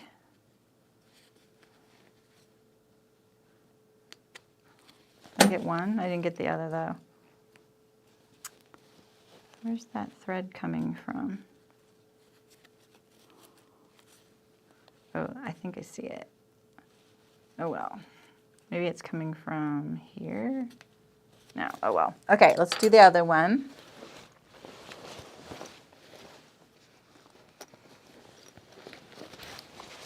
I'm loving this. Like, I feel pretty good, like, for never sewing this. This is pretty acceptable. Take that half day. I figured you out. No.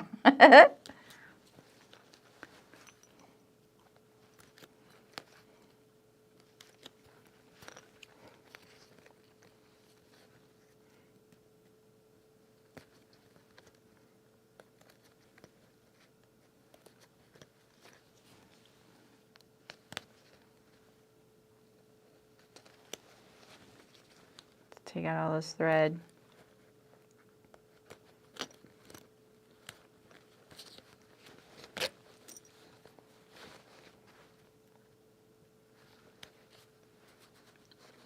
Thanks, Terry. I'm so glad you brought this up. When I was like on Sunday, well, I think it was at workshop on Saturday that you mentioned this, and then we were looking at it. And then on Sunday, I was like, what do I want to do on Monday? Because I always have a lot, and I want to make sure I get what I want done. And I decided that I knew I was going to have a lot of forum stuff for So Liberated. And then I was like, and then the rest of the day, I'm going to, it was two things. It was figure this out and, God, what was the other thing? And this didn't take that long. I was like, oh, okay. I barely have enough zipper here though, so this one hopefully will work as good.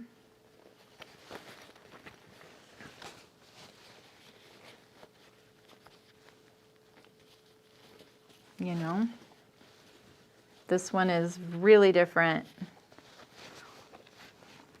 So I'm just folding it along this seam here because that's the end, like that's the like point, right? So if I can get this over here and I line up the zipper, it's really different. Eek! So maybe in this case, this is where we do the tab that Christina had suggested, because we could trim this down, put the zipper on,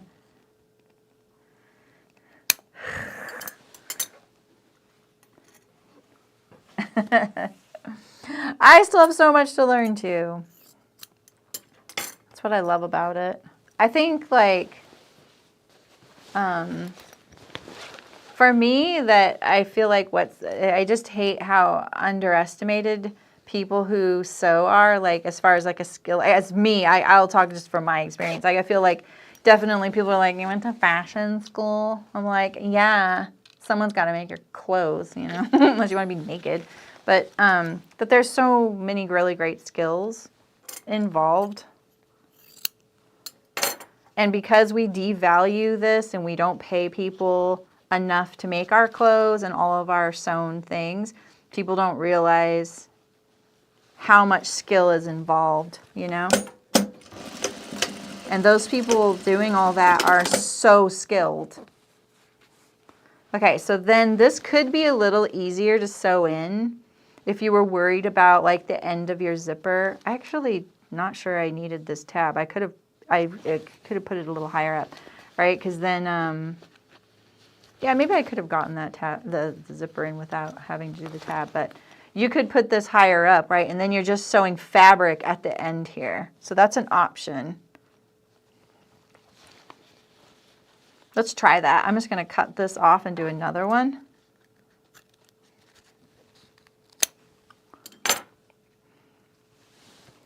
Show you what I mean.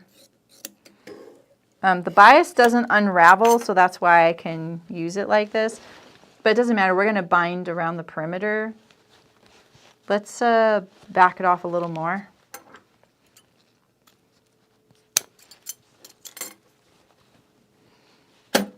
You could use like a grosgrain ribbon is another good thing to use.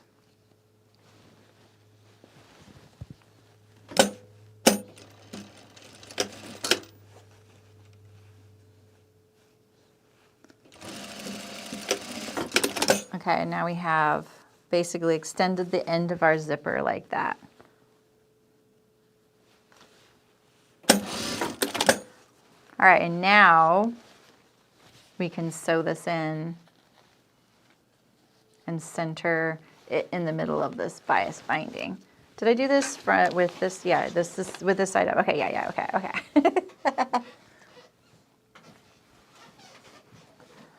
Yeah, right, Tara? That's a really good way to put it. You're so creative and you're so talented. I don't not appreciate those comments, but I think they miss the mark as well.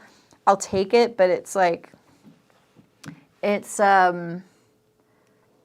appreciate it because they are trying to say what we would like to hear. Just like, you know, it's just like we were talking about earlier with language. So, you know, it's not like it's coming from someone who has no respect for what you do and they're like, oh, you're so creative. And you're like, bite me, you know. But there are other people in your life that are just like, oh, that's cool. So they do mean well. Yeah. Okay, so my aim, your fabric won't be as tired as mine. I need to get like all the way up to here though on this because I'm just getting rid of threads right there. I want to be able to see. I don't want to leave like a raw spot, and I feel like I'm about to. Cause see that right there? You know what I'm going to do? I'm going to trim this one away a little bit like this and even it up to the other side. I think that's what's happening here. That's my center, and that needs to go in the center here.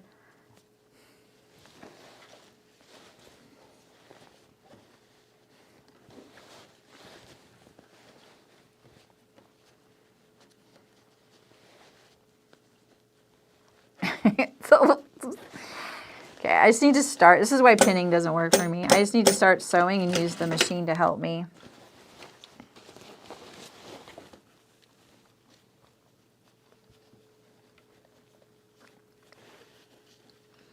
Okay, I'm just pulling it. And again, we're going to do that shape. Make sure this is out of the way.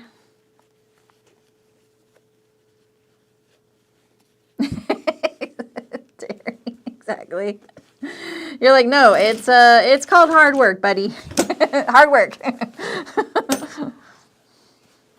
Yeah, I think that's what, for a lot of people, they're like, creative? This was a job. I worked part-time hours to get this done. I feel like this one's not going to turn out quite as nice, but I can't tell. I can't feel the zipper under there. And at least in that regard, you don't have to sew through the zipper, which probably feels good. But I feel like I didn't really catch the, well, let's see what it looks like. Oh yeah, look at that. It's kind of munched. And I missed this, so maybe stitching those layers together would have been kind of smart. So let's just take that little, there it is right there. So we just take that out right there and just pull it through. So we don't have to mess around with the other spots.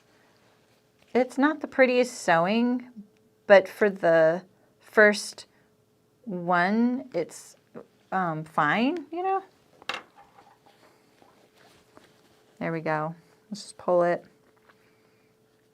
I don't guarantee that we won't get a tuck. Feels very tucky. It feels like it's gonna tuck. Where is it? There it is right there. I want to get rid of that. Oh, let's do it from this side. That was the problem. Okay.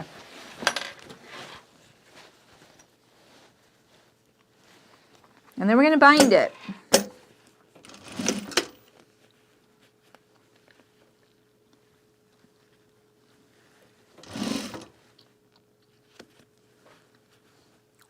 Why did I lose all that stitching? Oh, I kind of did, yeah. Dang. Oh, dang. I lost the rest of it. I'm a little off the rails now. I'm not sure.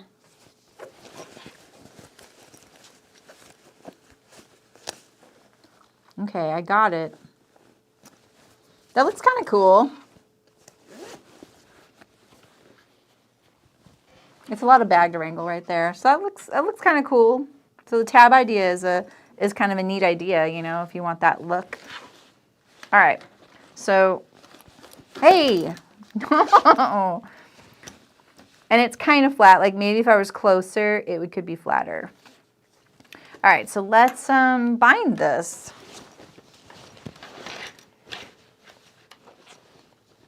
This is Messy McMess here. I barely have any seam allowance here. All right, we're just gonna start somewhere nice and easy. What side do we think is going to show? This side. So we'll start on this side. Let's hope I have enough binding. You know? Okay. Tell me a story.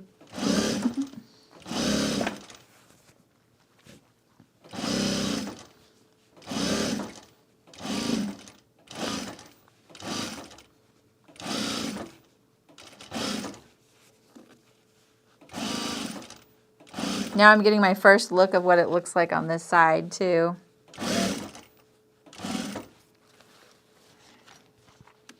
Going around this corner.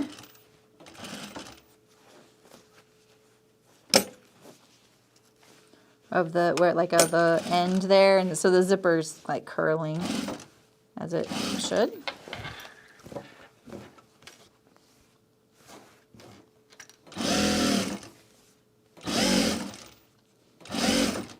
So here's this other corner here. a little curly.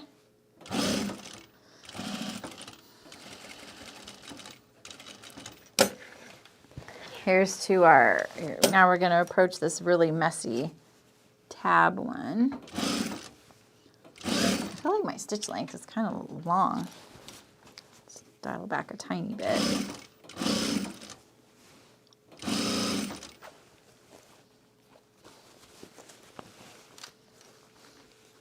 So because we did it this way, this is going to be one long continuous bias, I think, rather than it, I thought it was just going to be like how we did the zipper.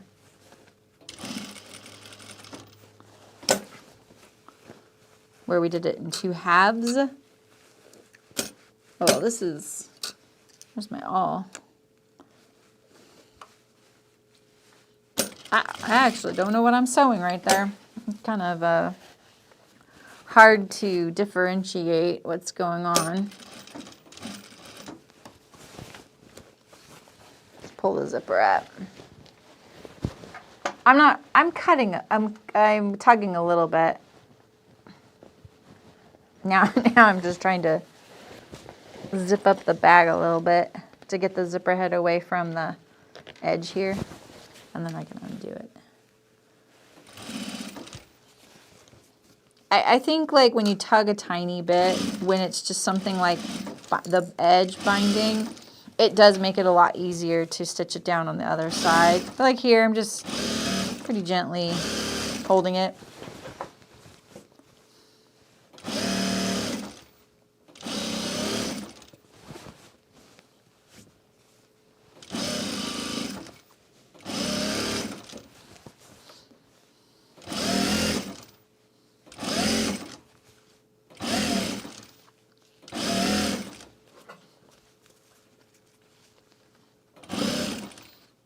You know, when you're doing pattern work,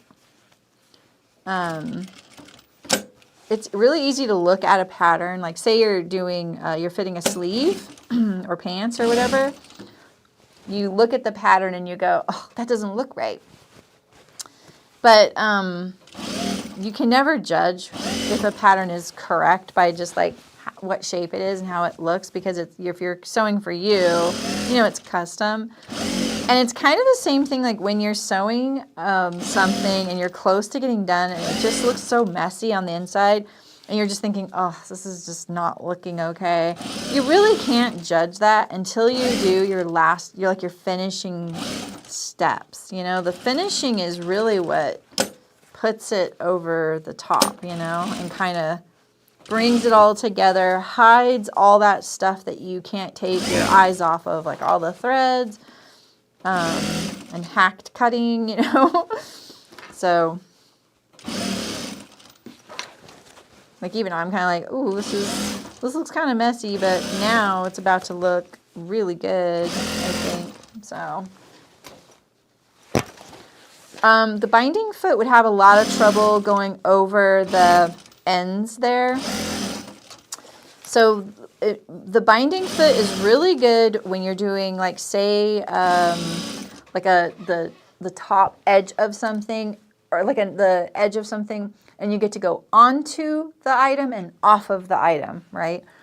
Because think about doing this in a circle. Like if I were just to put the binding machine on right here, I'd have a tail of binding coming off, right? Because I'd have to like go onto this. I'd have that tail of binding. Not a big deal because you can unpick that and then turn it under, right? Once you got all the way around, you came and you met it and you had your 2 like little tails going off the edge. So the binding attachment's great for stuff like that. And in this case, because we're doing this little tight corner, 100% it wouldn't look that great. But you know, I've also done things like, well, even placemats. You don't go on and off of a placemat. You're going in the round. So think about where your binding starts and stops. If your binding is starting and stopping not against each other, like you are starting in one place and ending in another, that's usually going to work. Like I could do the top of a pocket that I'm going to attach onto something at the sides, you know. Does that make sense? But it's not to say like you couldn't use it on like placemats and then, oh, this is a little hinky here. And then just unpick your sewn binding and then fold it and then re-sew it. Because we played around a lot with that and we just found that it was just faster to not have to unpick and redo it. Neck hole, yeah, like before you attach the shoulder, exactly, because it's like a open edge. Like you could do an armhole if you didn't have your side seam sewn. So yeah. My other thing is like, I see so much on Instagram, people really pushing pre-folding your binding. And I don't understand that. I think that that's really helpful in quilting, but I don't get it for a lot of garment applications. I feel like I'm missing something there because like that really cool machine that does the binding folding, I admit I would love to have that. I would never use it. Never have a reason to use that because I don't pre-fold my binding and I would really have trouble sewing it on if it was pre-folded. And that's because you limit yourself on like if you don't get something quite right seam allowance wise and your binding is pre-folded, you might have some trouble. But with quilting, that's great because they're hand sewing it often. And it's also a straight flat piece, you know, it's really handy for quilting. Okay. We're almost to the end. I hope the binding doesn't interfere with the zipper very much. Things you don't think about until it's too late.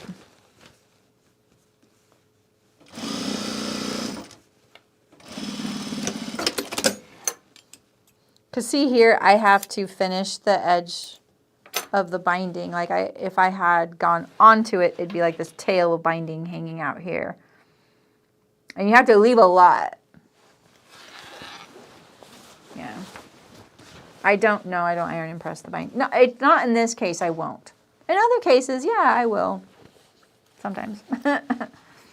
I've already trimmed this edge pretty good and I stayed pretty true to that. So I'm not going to have to do that. I'm wondering if I'm going to be able to top stitch the edge like this. I'm hoping I can. And see now, all I gotta do is fold this and cover that stitching line. I need to shut those blinds, sorry. The sun's like in my eyes. I haven't had to sit. It's like cloudy though. Like the clouds are coming. I'm just gonna go like this and see if that's enough. I want the sunshine, you know. But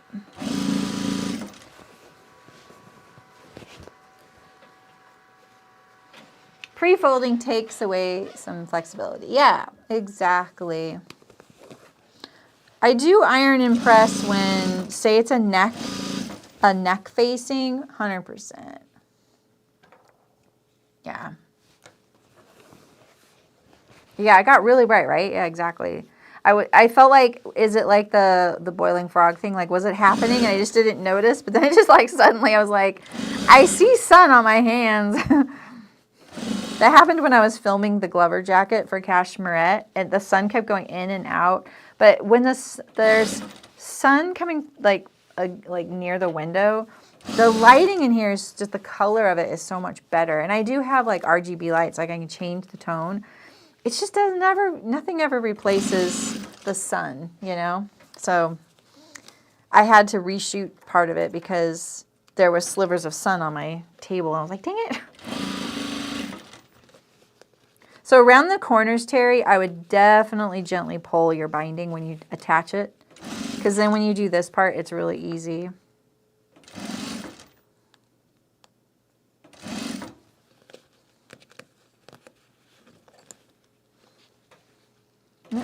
I don't really think when you are attaching the binding, I don't really think you need pins because it's just right sides together, and you have an endless piece. That is one thing that I forget often when I'm helping people at So Liberated, is that we will like take a gape out of the front neck, right? And then I forget to tell them, oh, you need to adjust the pattern piece, the bias facing that sews to it, because I would never use a pre-cut amount. And I forget it's a very, very beginning friendly. You learn some nice sewing techniques in a kind of a beginner friendly environment, and I forget to tell people that, and I feel so bad. That's what I'm telling you guys. I'm not hardwired for the beginning help. I feel like I don't do people a very good service of that. Okay, let's clean up this. Okay, we're at our other zipper end here. So let's trim the zipper, because this is the one with the zipper. Well, that was a little choppy. Oh, I had to get the fancy blinds because I couldn't reach the blinds. The table was in the way. Nothing I could do. I could reach anything. So I got the remote. So yeah, they are kind of fancy, but the lighting in here was such a struggle that I was kind of desperate at the time. Okay, so we're going around. We really liked the side on the right side, right? We didn't have any problems with it because we're about to sew it.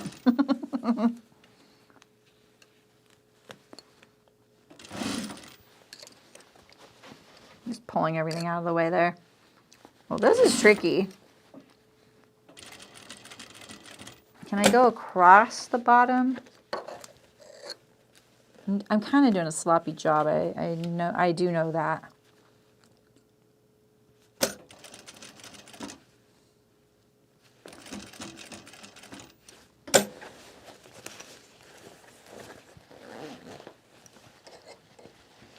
Pull everything out of the way.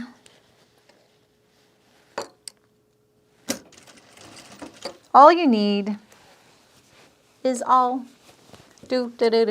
All you need is an all.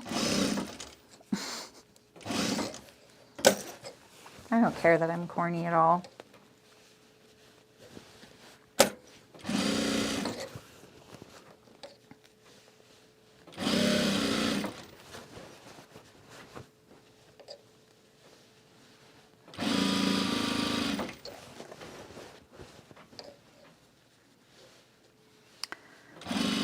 Never-ending binding. Do do do do do do do.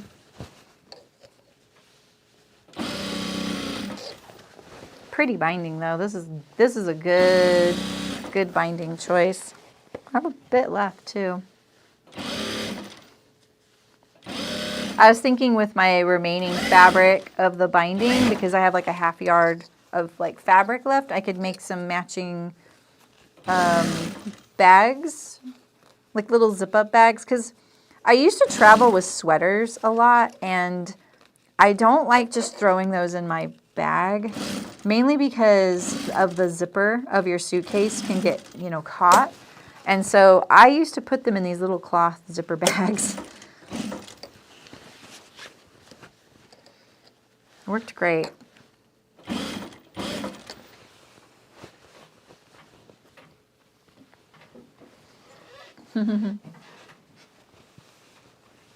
Little bags for undies, yeah. Or even like outfits. Because I really can do myself a disservice by not sticking to the plan when I get there, And then I'll wear just like one wrong combo and it ruins 3 outfits. Then I'm like, great. And I try and re-wear things a lot, but you just never know what's going to happen, right? So if you wear the wrong outfit together and then something happens to that outfit while you're wearing it, then you just like ruined 3 other outfits. It's such a bummer.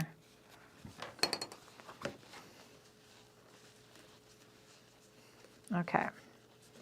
That's just a little too much to shove in there. Okay, let's start thinking through. Can we top stitch the perimeter? I really want to be able to do that. But I feel like there's a problem with that. And I can't think of where it's at. And I think it might be at the beginning, but I don't know.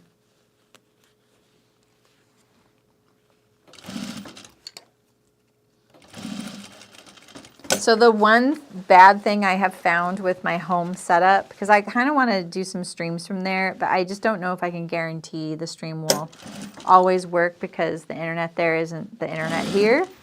So far it's been great, but I haven't live streamed except for one time for a pattern show. But here's the one down side of it. That machine there is in a sewing cabinet and it vibrates really bad. This is another time where I kind of wish I still had my other industrial that I sold. Oh, we're almost to the end. It was more basic, like it didn't have the electronics, but everything else about it was great. Like, it sewed so amazing.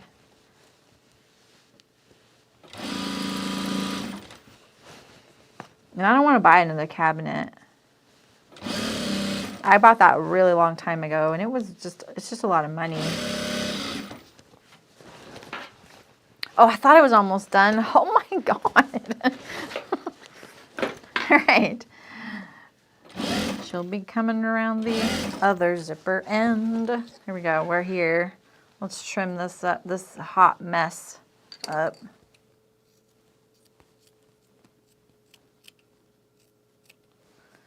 Whew. Thoughts and prayers. You wouldn't top stitch? How come? So what am I forgetting? Because see, I would really like the zipper not to do this. See how it's folding flat to the outside? I would like it to do this.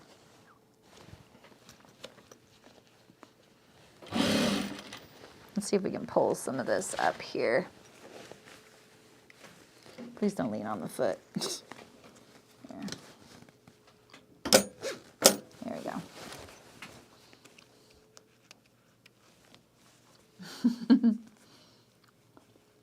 Oh, I'm like not really on there. I'm gonna sew this a little better right here.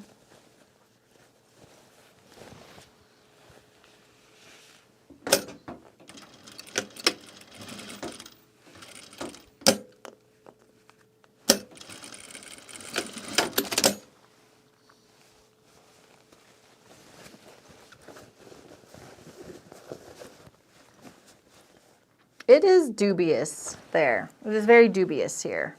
Like,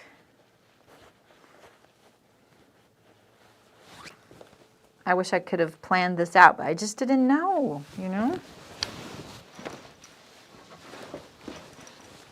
Oh, I see. It looked nice without it.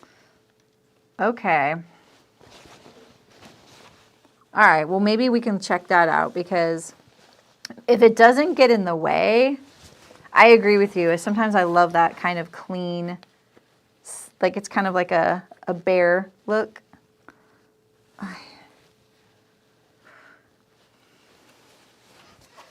It's so much bag, you guys. I just want to sew this one little spot right here again, right here in this corner.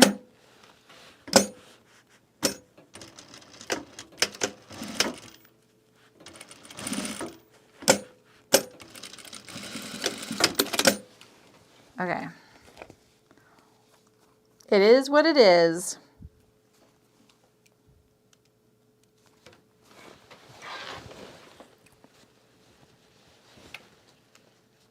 We're almost there.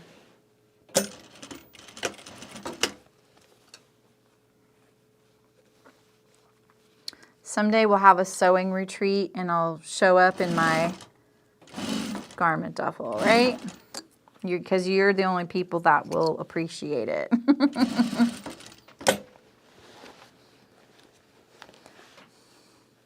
I can't imagine traveling with hangers.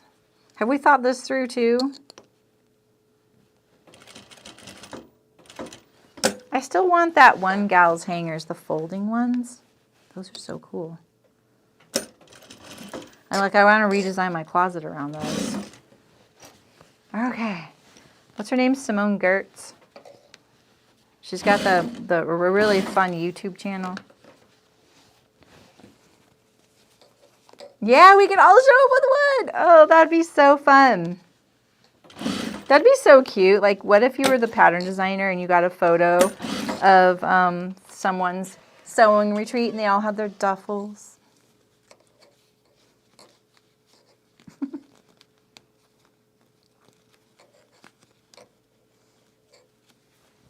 Oh yeah, that's true, Terry, huh? They, like, after church, they can put their garment, like their nice garment, away in the bag, and then still have their play clothes. I know they're like adult boys. They don't play clothes, but you know what I mean. They're non-nice clothes. The everyday, the street clothes.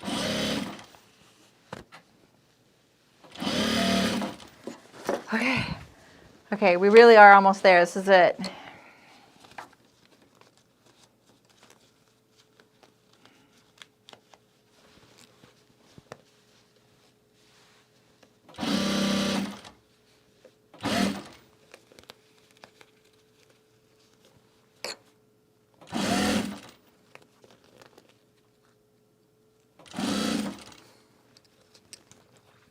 Constantly pulling these layers too, because I don't want them to, I don't want to get a tuck along this edge, you know, which is very possible. I may have a couple, we'll see.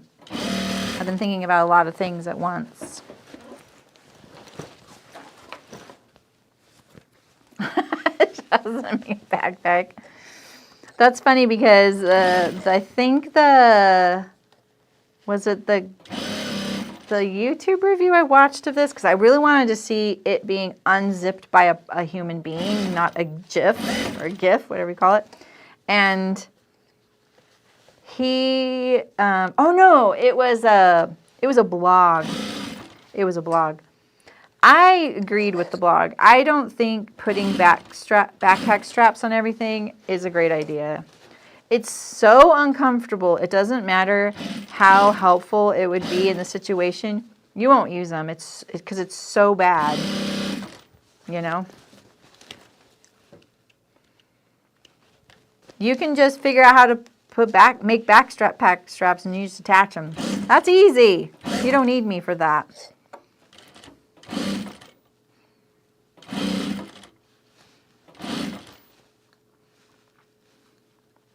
Okay, get in there. Whew. We need a little victory emote. I don't see my back stitch threads. What? Oh, there they are. I was going to say. You won't carry enough wheels then. Okay, let's just raise this up a little bit.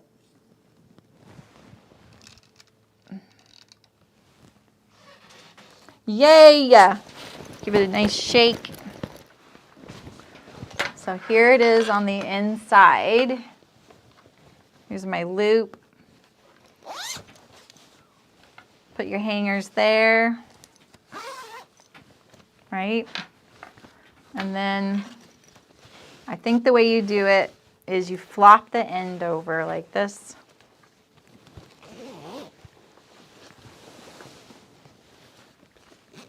Here we go.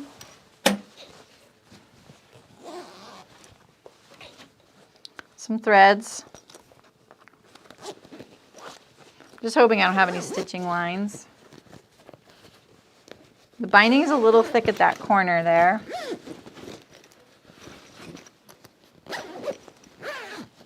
This is pretty easy though. For the first time I didn't even flip it out.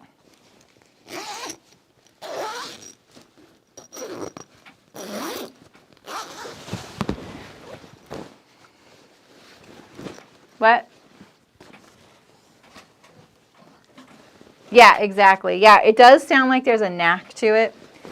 And that was the other thing, is that I wanted to see someone zip it up with stuff in it. So here, so see how I was talking about, so here we go. Here's your duffel. Oh, okay. I figured out the problem. You can't put the straps on like this. Because look, here's the top of the bag. Okay, so that's a big problem. So you want to set this down. So you need to figure out like the width of your end here and then move your straps in your pocket down. So there you go. There's one bad thing because otherwise my bag is pulling from the front like this. Do you see what I mean? See? You see how they're off to the side? So I think I can fix that, but yeah. Oops. So let's see. So here we go. Look at it like this. Okay, so I think I put the trolley strap on the front so that I can go like this. If let's say there's a bunch of stuff in my bag and I can drop the front like and make it like a locker. That's what I'm thinking, right? So now you have your bag like this, right? Here's your bag. Here's the top of the bag. Yeah, and then it's got like a little driveway, right? And there's your garage. It's huge. Oh, we get to make the shoulder strap still. So you don't know, yeah. Yeah, so this is just one side like this. And then I still have access to that pocket. That's why I put it on that back side. So yeah, so if I take off, if I unzip the garment bag here, and I don't mind, I can take these two off and slide them down so that they're lined up with this corner here. And then we're good.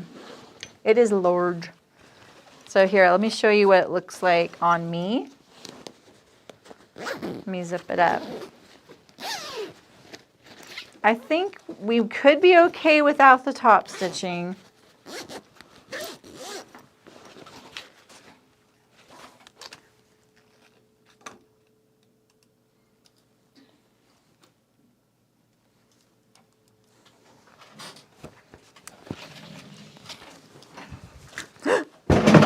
Sorry.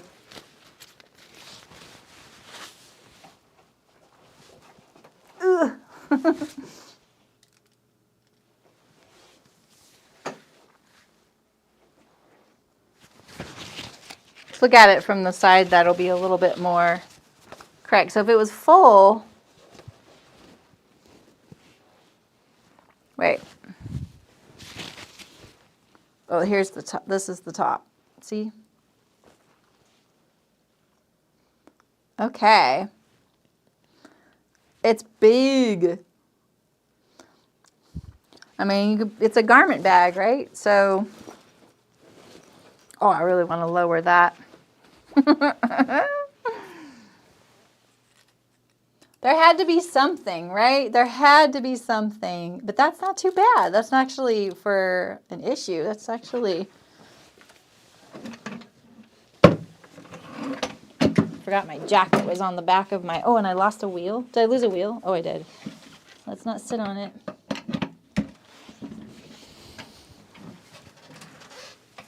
I also have this zipper sitting here and slider sitting there.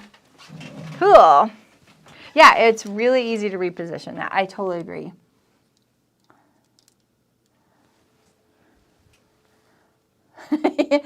We could just put you inside it, Nancy.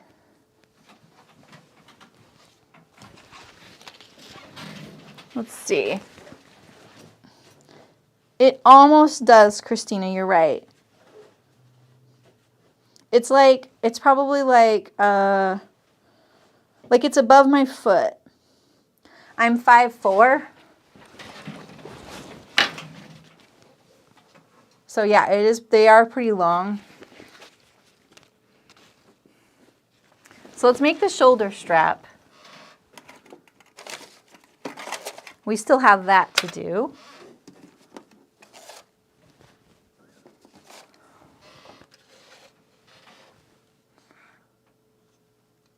Bummer, I have to take that apart, but honestly, not so bad. Why is it so dark all of a sudden?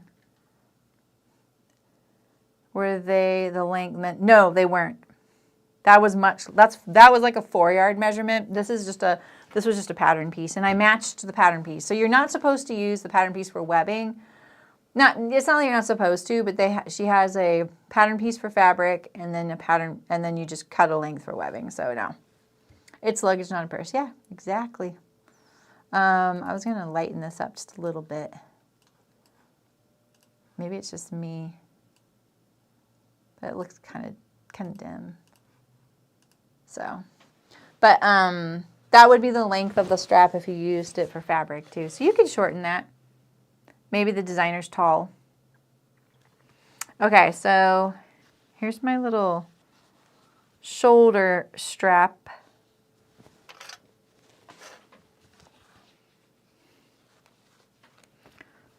So we're going to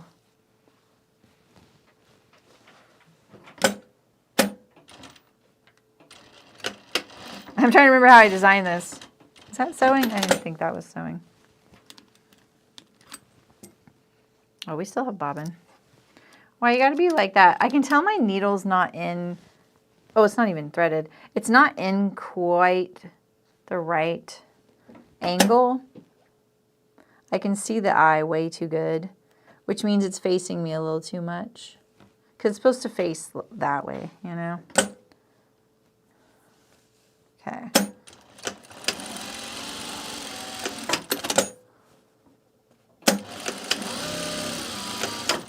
I think this is what I planned. Yeah, the sun's actually pretty bright out there right now. I'm just gonna reach over here and iron this really quick.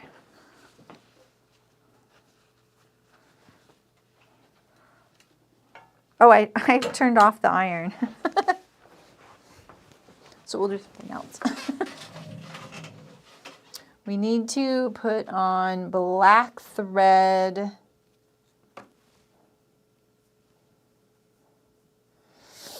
This definitely wasn't ideal. We have to use the carabiners because I didn't have all the right stuff.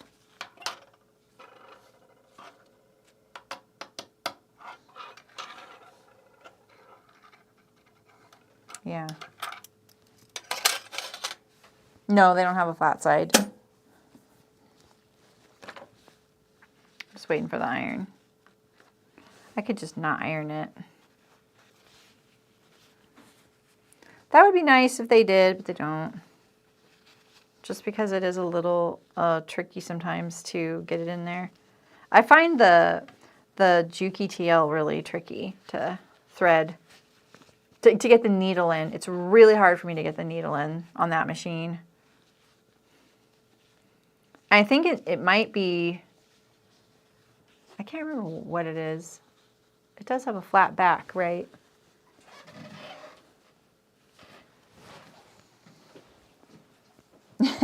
Right, I know. The eye of your needle always faces the bobbin. So if your bobbin is on the side, your eye of your needle faces the side.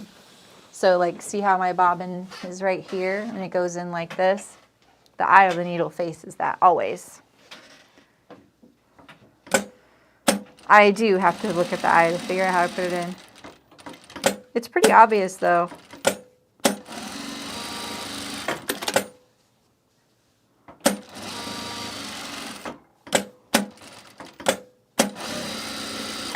Okay, so this is my little strap facing. Like this. So we're gonna try. Oh, did I make that smaller? Oh, that's interesting.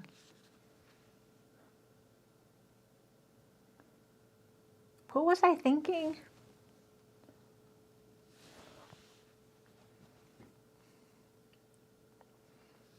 Honestly, don't remember. I think I was thinking something else. Okay, I'm going to well, we can sew this here. This. Just get that nice and solid. And then I'm gonna go around and I'm gonna turn it along the straight side. Let's see.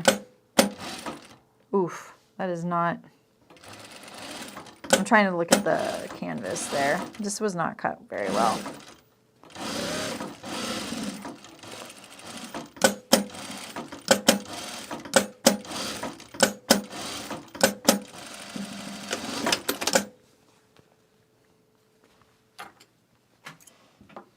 Yeah, right?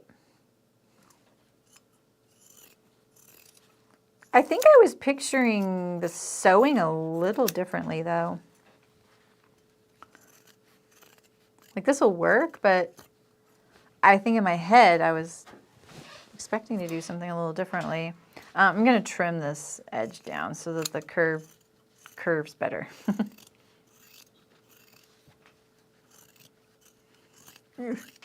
Thick.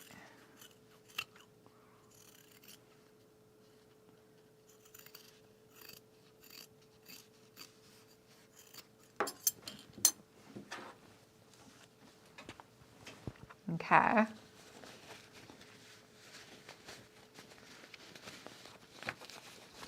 I'm gonna really push this curve.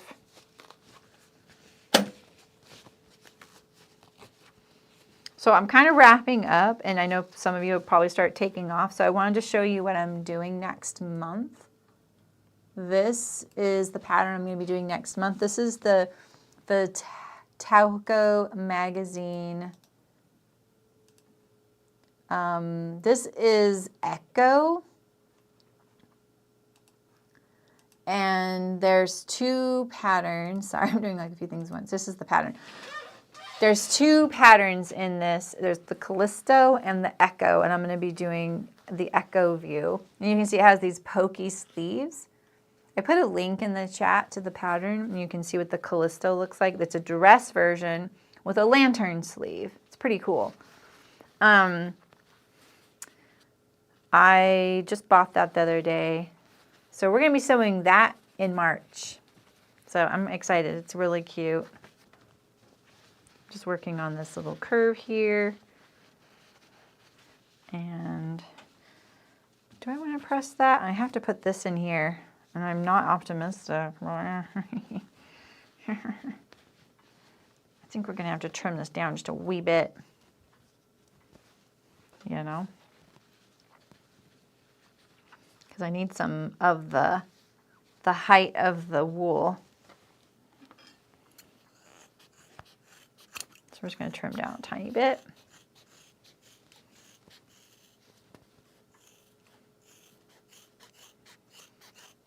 Michael surprised me with a little bit of fabric from this Boulder fabric store that has some really nice clothing fabrics called Sobo. Sobo, I think is what it's called. B-O. Yeah, oh yeah, and that's and it's like a dark, like almost like a really dark olive green linen. And I thought I would do contrast top stitching like they did.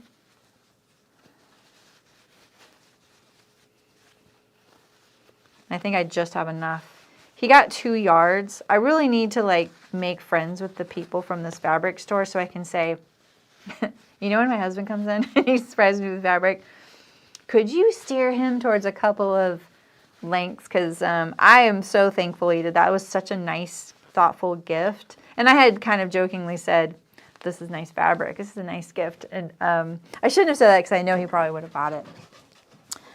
And he got me the denim, and he got me the this linen. It was really sweet.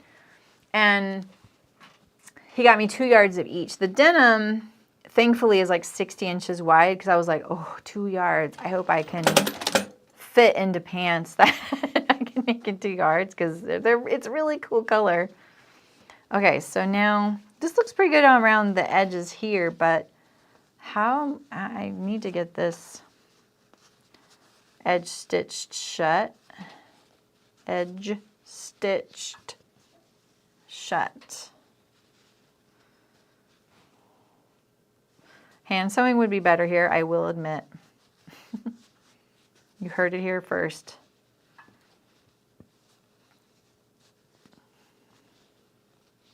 Because if I edge stitch right now, I will have create a little edge there that, you know, like this is nice. It goes right up to the edge here, and then I will be preventing that, you know. I'm going to top stitch around the perimeter of this thing. Good thing I didn't just top stitch that. Well, I guess it wouldn't matter. Oof. This is a little awkward feeling. I hope that's turned under. Is that turned under? Sorry. I don't know, Monica took off a while ago. No, I'm not catching that. Oh, that's so bad. Let's get rid of that.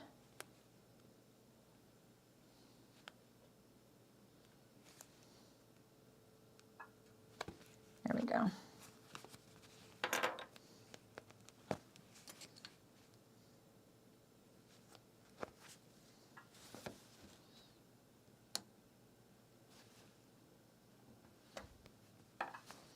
I think I bought 2 patterns that day.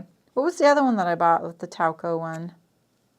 Oh, I bought the Loftus bra by Cashmerette. I got my kits in the mail a couple days ago.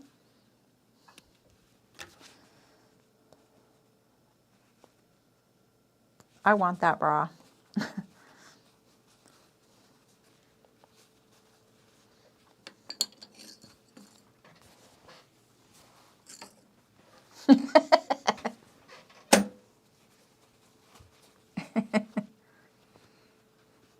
Yeah, I see how social is.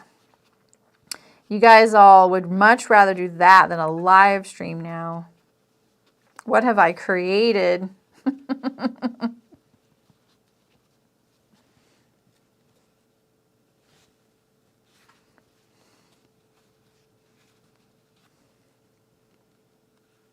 I should be pinning this from the other side. It would be easier to sew this from this side, so I'm just going to do it, but I just don't think it'll look as nice on the other side. But we're just going to...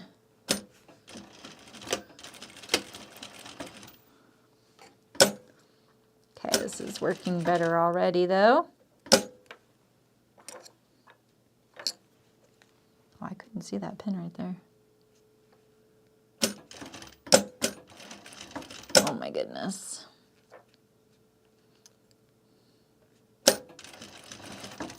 I don't want Nancy to go into anaphylactic shock, so I've got to struggle with the machine sewing.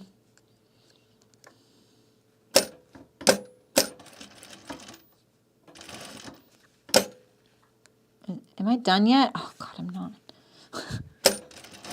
Oh my goodness. Well, it's something.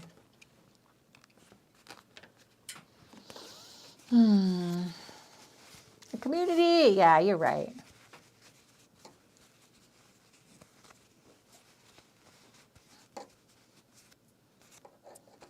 All right, so I'm going to top stitch around the perimeter now. Hopefully smooth out any weirdness. Oh goodness. Sewing through the wool is no problem. Sewing around the curve, a little problematic. I was too close to the edge. It's funky.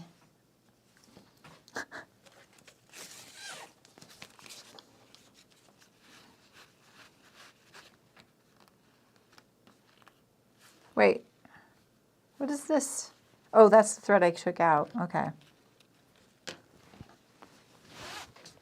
All right, and then we need some black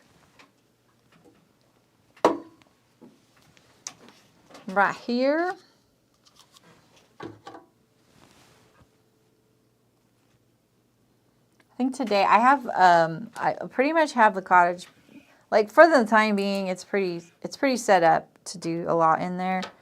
But I haven't really moved into any of the cupboards that I put in. So I think I'm gonna do that today. I'm gonna pull some stuff out of here this afternoon.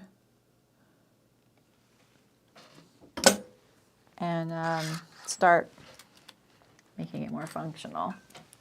I'm making another Pierce shirt this week for my mom for her birthday.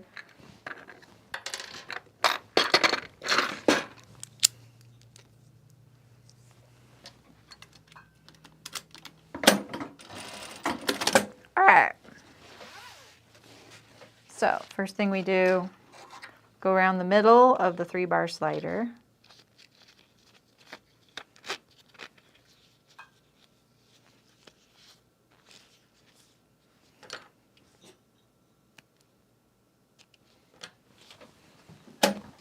Turn off the iron.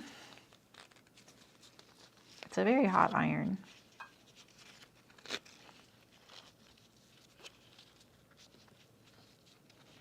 Oh, do you, Amy? Yeah, I haven't seen Ray either. Last we saw her, she was doing really good. Oh, did I sew? Oh, I did. Okay, yeah. So I'm hoping she's doing really good now. I was just thinking about her the other day too. She'd come to a workshop. Or maybe it was a social.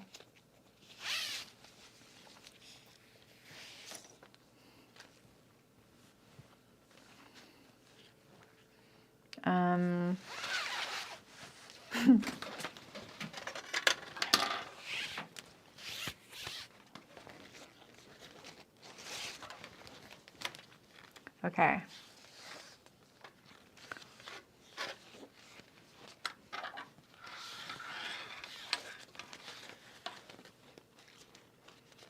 I probably will replace these with actual real hardware at some point.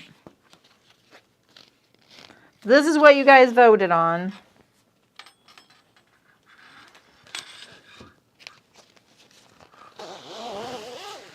And it's kind of throwing me off because I don't usually... Oh, no. No, I'm right. Okay. Yeah. Goodness, I just really confused myself. I want this to go over the other way.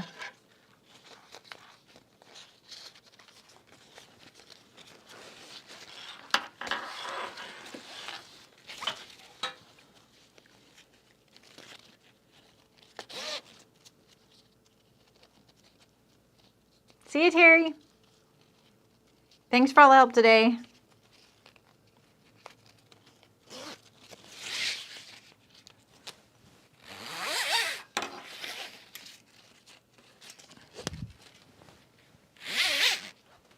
Okay, now we go through the shoulder strap, or the shoulder pad. And we go through here. And we sew it to the end here.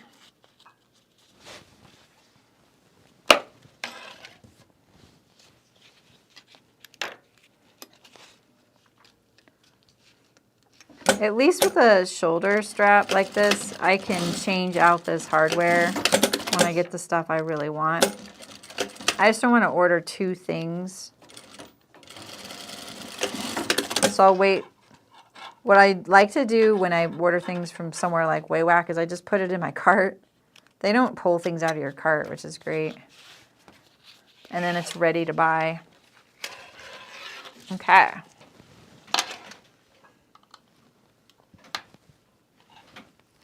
So we can do the strap here.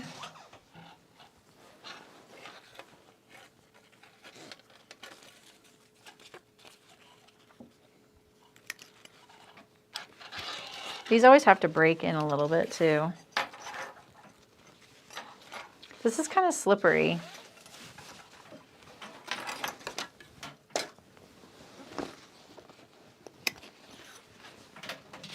Now I have the, this is one thing I was trying to figure out the length of, and I think that it's way too long.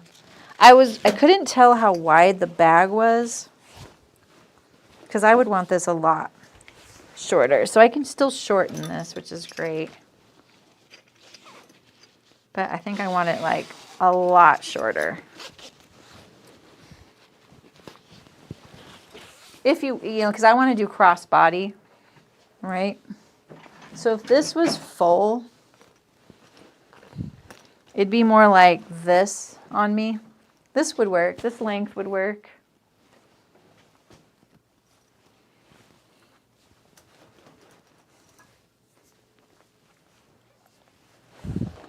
I mean, it's taking the place of a suitcase, so it's a big bag.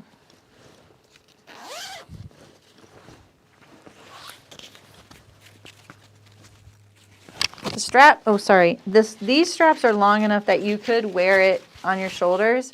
Or, I mean, do you remember how, this is always what we did in Girl Scout camp, was we wore this as a backpack like this. It was awful. They only gave us army duffels. Those army duffels they're super uncomfortable. And we were tiny little things, you know? So, anyway.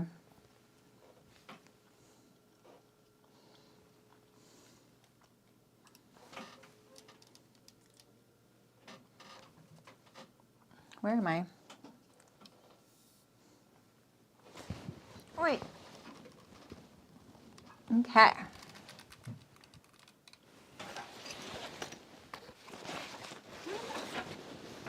All right, well, I'll be removing this. This is nice that it's a patch. I can just move them, right? And then we'll just put them in alignment with the side of this bag. There's our hardware.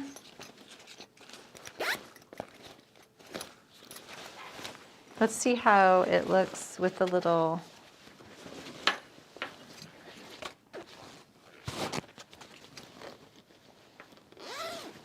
Plus I can leave that shoulder strap at home, which I most likely would maybe. There's my interior pockets there. This is so cute. Very cute.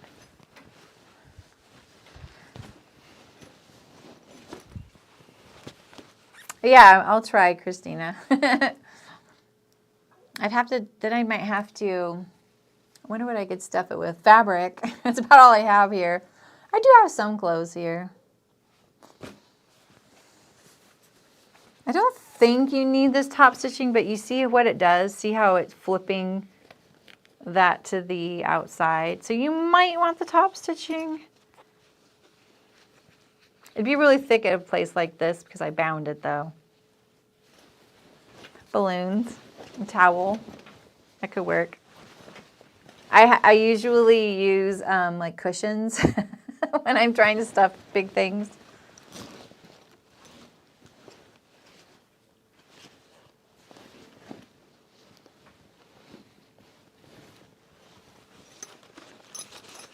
And let's see, when it's completely undone, it is flat up here. Yeah, okay, good.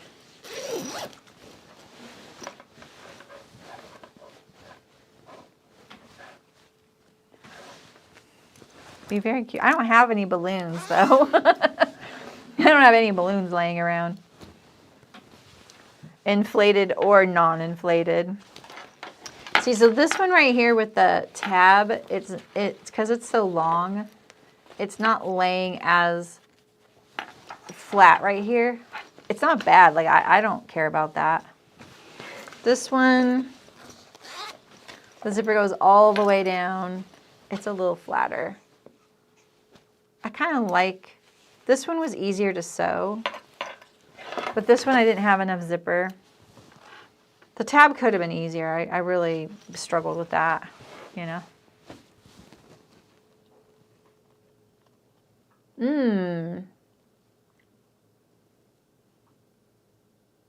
You could use the handle. You could just use the handle. Right? That's what you mean. That could work.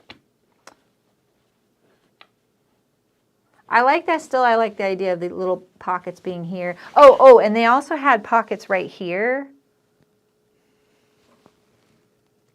It's not ever carried like a garment bag, no, Amy.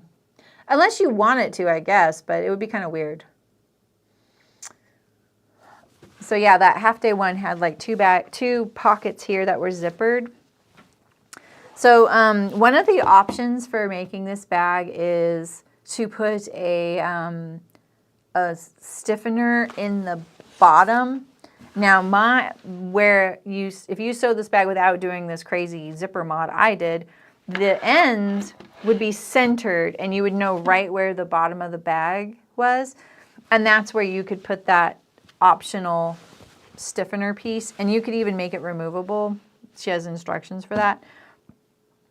So I was thinking that that could be a good place for the zippered bags, like right at the bottom. So, oh, got it, Christina. Yeah. I've seen that. Yeah, where it's just like, it just folds in half. Yeah, exactly. I'll have to test it with clothes to see if my elastic idea is going to work, right? Because we have the elastic in here. Way down here. This thing is huge. It might be fussy, so you know what? Maybe, I was just thinking maybe I would move these up, but honestly, I don't think I'd move it up.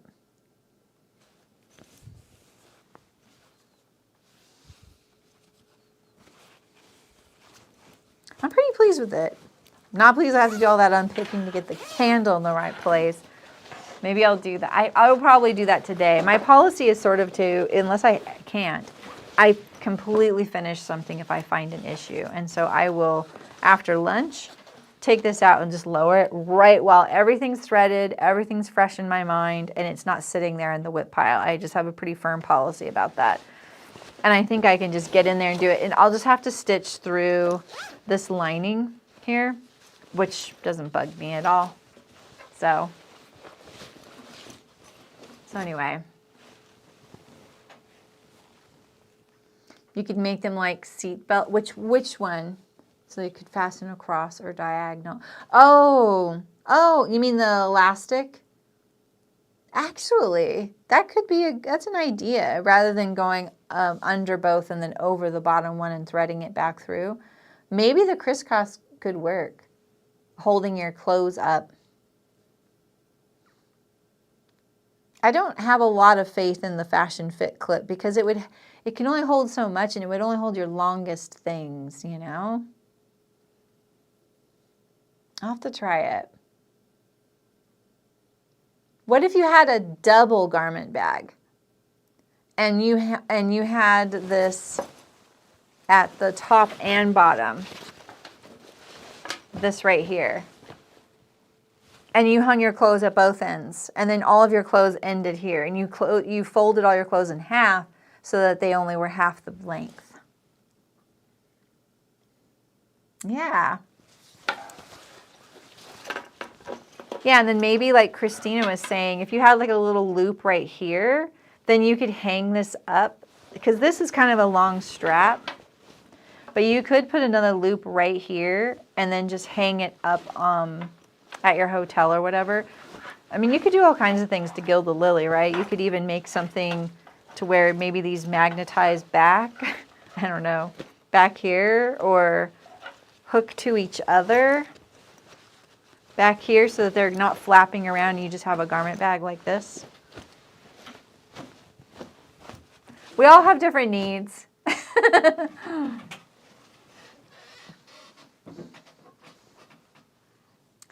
Anyway, well, that was really fun. I really enjoyed this project. It tickled a lot of things for me. Really fun pattern. And this was the garment duffel bag by Cayden Naughton. So anyway, and then yeah, next month we are going to be sewing this right here. I'm going to be doing, this is the Tauco magazine. That's how you say it, Tauco magazine. And this is the Echo, and it also comes as a dress with a lantern sleeve called Callisto.